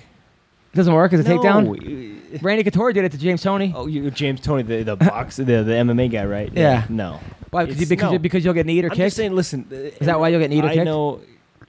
Well, yeah, it's a dangerous shot. I mean, not that it's not effective, but wrestling doesn't mean as much as it used to. Unless you're like a Ben Askren or somebody who's fucking unstoppable at takedowns, it just really doesn't mean that much because he can get a takedown and guys stand up and then it's like, okay, that means it really That's just my opinion. It doesn't mean as much as it used to. Right. You know what I mean? Like, and I could, like I said, unless you're like a Cormier who doesn't seem to be taking guys down that much, or like an Askren, or a Chael, guys that are extremely efficient at takedowns. It doesn't. I don't know. It doesn't hold that much weight anymore. Also on this card, Sarah McMahon against Caitlin Vieira, who beat Ashley Evans-Smith. I remember that fight. She also beat Kelly Fischel. She's 8-0. McMahon's going to win. Sarah's on a different level right now. I think she's training with Team Alpha Male, too. I don't know if she actually went there officially, but Sarah's going to win this fight. Yeah. So we got also Ashley Evans is on the card versus Sarah Moras, who's actually doing a GoFundMe for her training camp, which is one of the saddest things I've ever seen in my entire life. So Ashley Evans in that fight. Cajun Johnson against Adriano Martins. You know, Cajun Johnson's a guy from Canada. Yeah, he's tough. He's been putting down Colby Covington because Colby was going to leak stuff about Tyron Woodley when Woodley was going to leak stuff about the UFC if Dana White didn't whatever. So Cajun and Colby were going at it. Any thoughts on this one? On the Cajun fight? Yeah. I don't know much about the other guy, Adriano. What about the guy you train with, Rafael Dos Anjos versus Neil Magny? It's a good fight. Damn. That's a great fight. Magny's a tough guy to fight, though. He's tall. He's got that range, and he's hard as hell to take down. Now, why is Dos Anjos moving up? Is it a weight thing? Yeah. Oh, yeah. He looks better. He performs better. Yeah. I mean, I couldn't believe he'd make. There'd be times where he weighed more than I did in training. Be like 195. Wow. Easily. Damn. I mean, this is when he was making. This is when he was fighting Perez and fighting the guys at 155, and we're like, dude, I don't know how the fuck he definitely had some weight issues, but this is probably better for him. You have a good time on the podcast? Yeah. You sure? You look stressed. You keep checking your No, phone. Is no. everything okay? Yeah. You sure? Yeah. I want you to be happy. No, I gotta run pretty soon. Ah, yeah. fuck. Where are you going? I gotta go back home. Oh. Yeah. What are you doing tonight? Nothing. Huh. All right. All right. So, I have a 2-year-old Adam. I know, man. You got a 2-year-old. If I have a 2-year-old Adam, I'd stay here for fucking. Remember back in the day, we used to go to strip clubs and party and with the porn stars and. Really? We never did any of that. But I remember. Well, the one party that you like. So Jake's like, "Hey, what are you doing this weekend?" Right? I'm like, "I don't know." He's like, "I might have a party to go to." He texts me from the party. It's 3 hours away. He's the craziest party ever. Dude, there's naked girls running around everywhere. It's the greatest party of all time. There's like a band. Everyone's got weed. Girls are giving out blowjobs. We're having competitions. Wow, it was the greatest party ever. I'm like, where is this place? Oh, it's 9 hours away in fucking in Cuba. In Cuba. That didn't happen? No, it was a cool party. Yeah. It was like in almost San Diego. Yeah. Yeah. And you told me that from the party. No, it was the day of earlier that day. Damn. I don't know, man. But So showed me. So also Mitch Clark is on the card. Our boy Mitch, he's in the podcast all the time. I like March fighting Alex White. Tough fight for him. But Mitch is an underrated guy. And Alex White, he could beat Alex White. Alex White's coming off a loss. Tony Martin. He beat Artem Lobov, who everyone goofs on because he's Connor's best friend and yada, yada, yada. But Mitch Clark is a guy who would have win over Al Iaquinta. A submission win over that. And he's a tough guy, and he's a big guy. And he's fighting in Edmonton, and he's going to Jackson's for this camp. And I think he's going to win. I think Mitch is going to win this fight. Also, he's a friend of the podcast, and he's my buddy. Hell yeah, dude. So yeah. Anybody who's a friend of mine, I got it. That's why I can't bet, because I would always bet on my friends, even if I thought they were going to lose. Like if deep down I'm like, he's not going to win this fight. If they won, I'd be super thrilled. But if they lost, I'd be like, oh, you can't bet with your heart. No. Yeah. You gotta take the emotion out of it. Now, do you ever bet against someone and then see them the next day and then feel bad about betting against I them? wouldn't feel bad. Really? Yeah. You look for the underdogs, the value, where you're like, oh, this guy has a great shot at winning. What if they're your friend? And you bet against them? Nothing to do with betting. You got to separate that. Has anybody ever lied? Have you ever lied to anybody? Like, hey, did you bet on me or against me? Did you ever? No. Well, they usually don't ask me, but if they did, I'd tell them the truth. Yeah. You would tell them I bet against you? Yeah. You wouldn't think that would be awkward? My bet absolutely has nothing to do with the outcome of the fight, but There's sometimes I root for guys, but I bet on the other guy. It's like I'm still rooting for you. You're my friend, but Like if you bet that I was don't going to think you're bomb gonna tonight win. on stage, I'd be fucking pissed. Why? I don't know, because I'd be like, I don't think you'd bomb though. This isn't. but your first- I'd be the underdog. It'd be me bombing. So you would win money if I bombed. That's the thing. The value is always in the underdog, Adam. It's just I'm not. I don't know, man. So don't you have a podcast now? Your own podcast? I do. Where you like play with gadgets or something? Or what do you do? No gadgets. What do you do in your podcast? No. It's called Action Junkies, but we talk a lot about wagering, fights, stuff like that. So No, it's you. You should come on our. You should come on our show. It's you and the guy from the Macarena son, right? Tom Jones' son or something. Who's Oh, no, Tony Orlando. Tony Orlando. Yeah, Okay, yeah. his dad is Tony Orlando. John Orlando. His dad's Tony Orlando. Right, Okay. right. Do you Yeah, ever bring the that up singer. on the? The Macarena? No, you ever bring up the fact that he's Tony Orlando's son. Was that hard for him? No, he talks about it a lot. Though. He does? But yeah, growing up, it's he got some cool stories. I'm But sure. You should come on our podcast. Though, I would love to come on the if podcast. you would. Did his dad bang love like to have Marilyn Monroe? Not that I know of. His dad's got some cool stories. We had him on the podcast actually in Vegas. His dad's Tony Orlando. He's the fucking Oh my man. God, yeah, he's got stories with Frank Sinatra, Elvis. Like he's been. I mean, he's 73. He's got a star in the Hollywood Walk of Fame. Like he's got a lot of stories. Are you but still training Mickey Rourke? once in a while, How's Yeah, Mickey once in a doing? he's good. Yeah. Yeah, he's good. He's trying to get another match, another boxing match. Come on. Mm-hmm. His last fight was against a homeless guy. He literally beat up a homeless guy. He flew to Russia. Yeah, like I said, he's trying to get another. He's trying to get another match. I don't know what to tell you. Is he good? He actually is. He knows what he's doing. Like we've sparred. We've done some stuff. He knows his shit. Who wins, you or him in boxing? Come on, Adam. Why are you doing this? Mickey Rourke or you? No, he's got some skills. We'll put it that way. You're the Come worst. on, man. The fucking worst. Why are you man. putting me in that spot? I'm just asking who wins. You can say Adam, who wins. I'm 30 years younger than he is. All right. Who wins, Mickey Rourke or Conor McGregor? Oh, Connor, yeah. Yeah? Come on. But In Rourke what- was a Golden Gloves boxer. Boxing or MMA? Boxing. Who wins, Mickey Rourke or CB Gold? Oh, Rourke. Rourke wins that hands he's good. down. Yeah. Think so? Rourke beats most average men. He beats, especially guys that are in his 70s like him. But against like pros, he's gonna get fucked up. But he shouldn't be fighting homeless people. That's ridiculous. I mean, if he's gonna fight real boxers, not guys. They picked the guy up at the park and said, "Hey, you want to get a food?" And the next thing he's in the ring against wants Mickey some Rourke, and then they drop him off at the park again. That wasn't right. Right? Isn't that kind of what happened? I don't really know, to be honest. I've heard things. I've heard stuff like that, but I wasn't there. I wasn't in Russia. I don't know. I don't know what happened. All right. Just lots of. Anyway, listen, people. What do you got coming up, Jake? Where can people hear your podcast? Well, yeah, no fight schedule. Maybe the end of the year, but yeah, we're on iTunes. Action Junkies. We'd love to have you there. I'd love to be on. Now, are you Seriously, calling be anyone fun. out? Who do you want to fight? I'm not really. I'm not really in a position. Yeah, you of are. calling people out, but All right, but is there someone else coming off a loss that you'd like to get a rematch with or fight again, or is there yeah, I mean, there's plenty of guys. Like I said, I'd love to fight Mike Perry. Mike Perry? But All right. we'll see.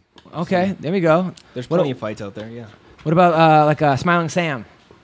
He's 185. he is. Yeah. He's Fucking good. He's a Rashad, friend of man. mine. I wanted fucking Rashad to It's win. crazy. I know. Man, that was hard to watch. But at the same time, Rashad thought he won.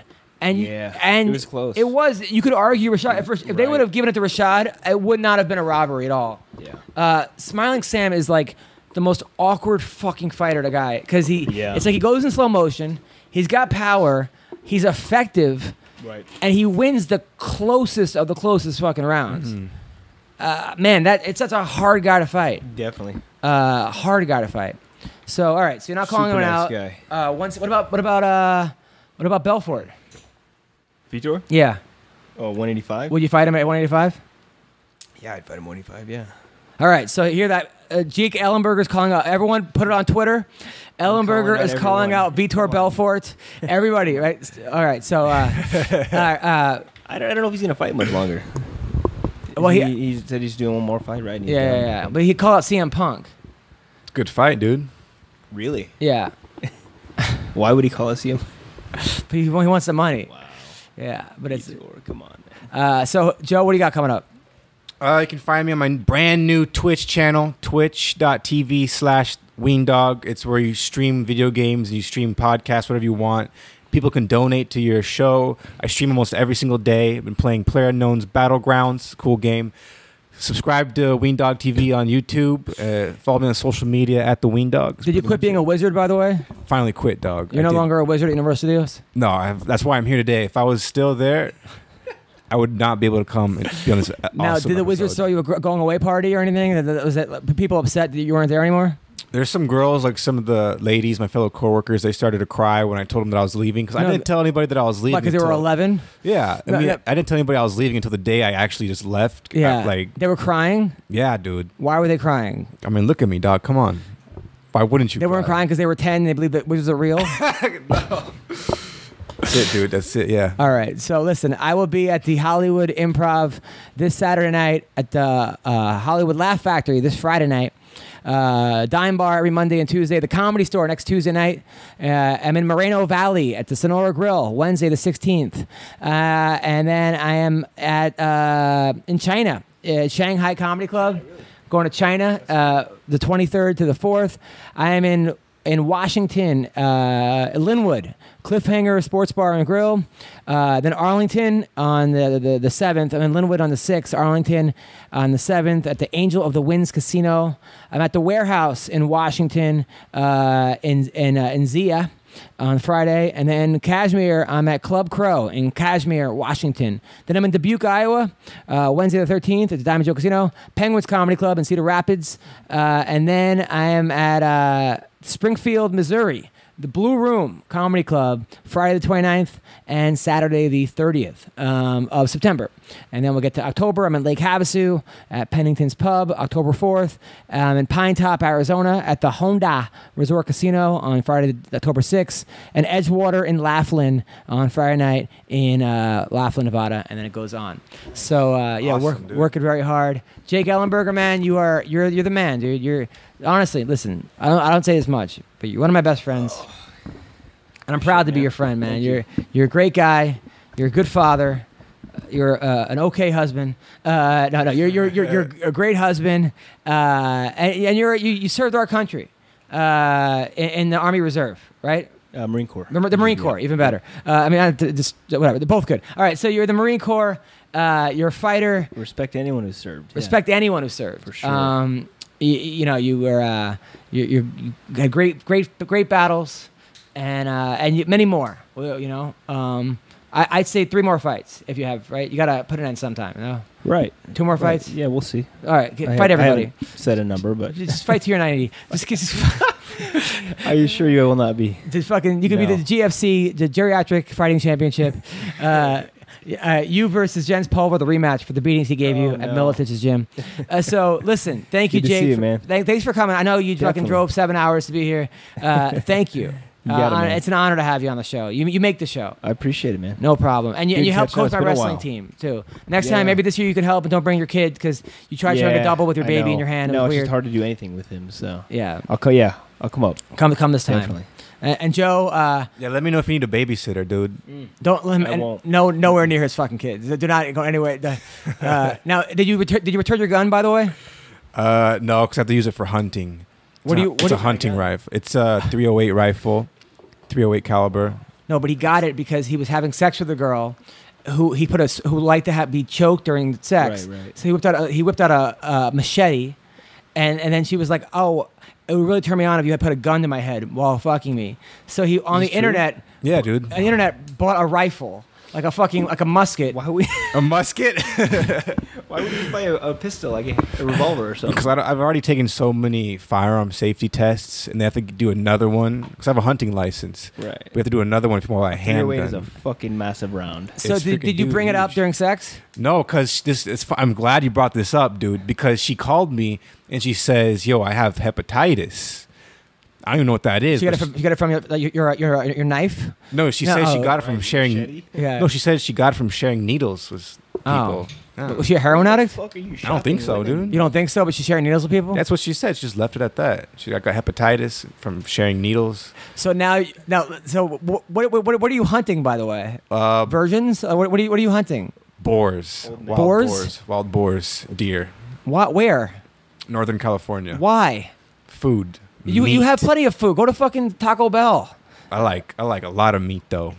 Really? Yeah. Who are you going with? My brother-in-law. Oh, all right. All right, well, that's our podcast, people. Thank you very much. Hope you guys have a good week. Thanks.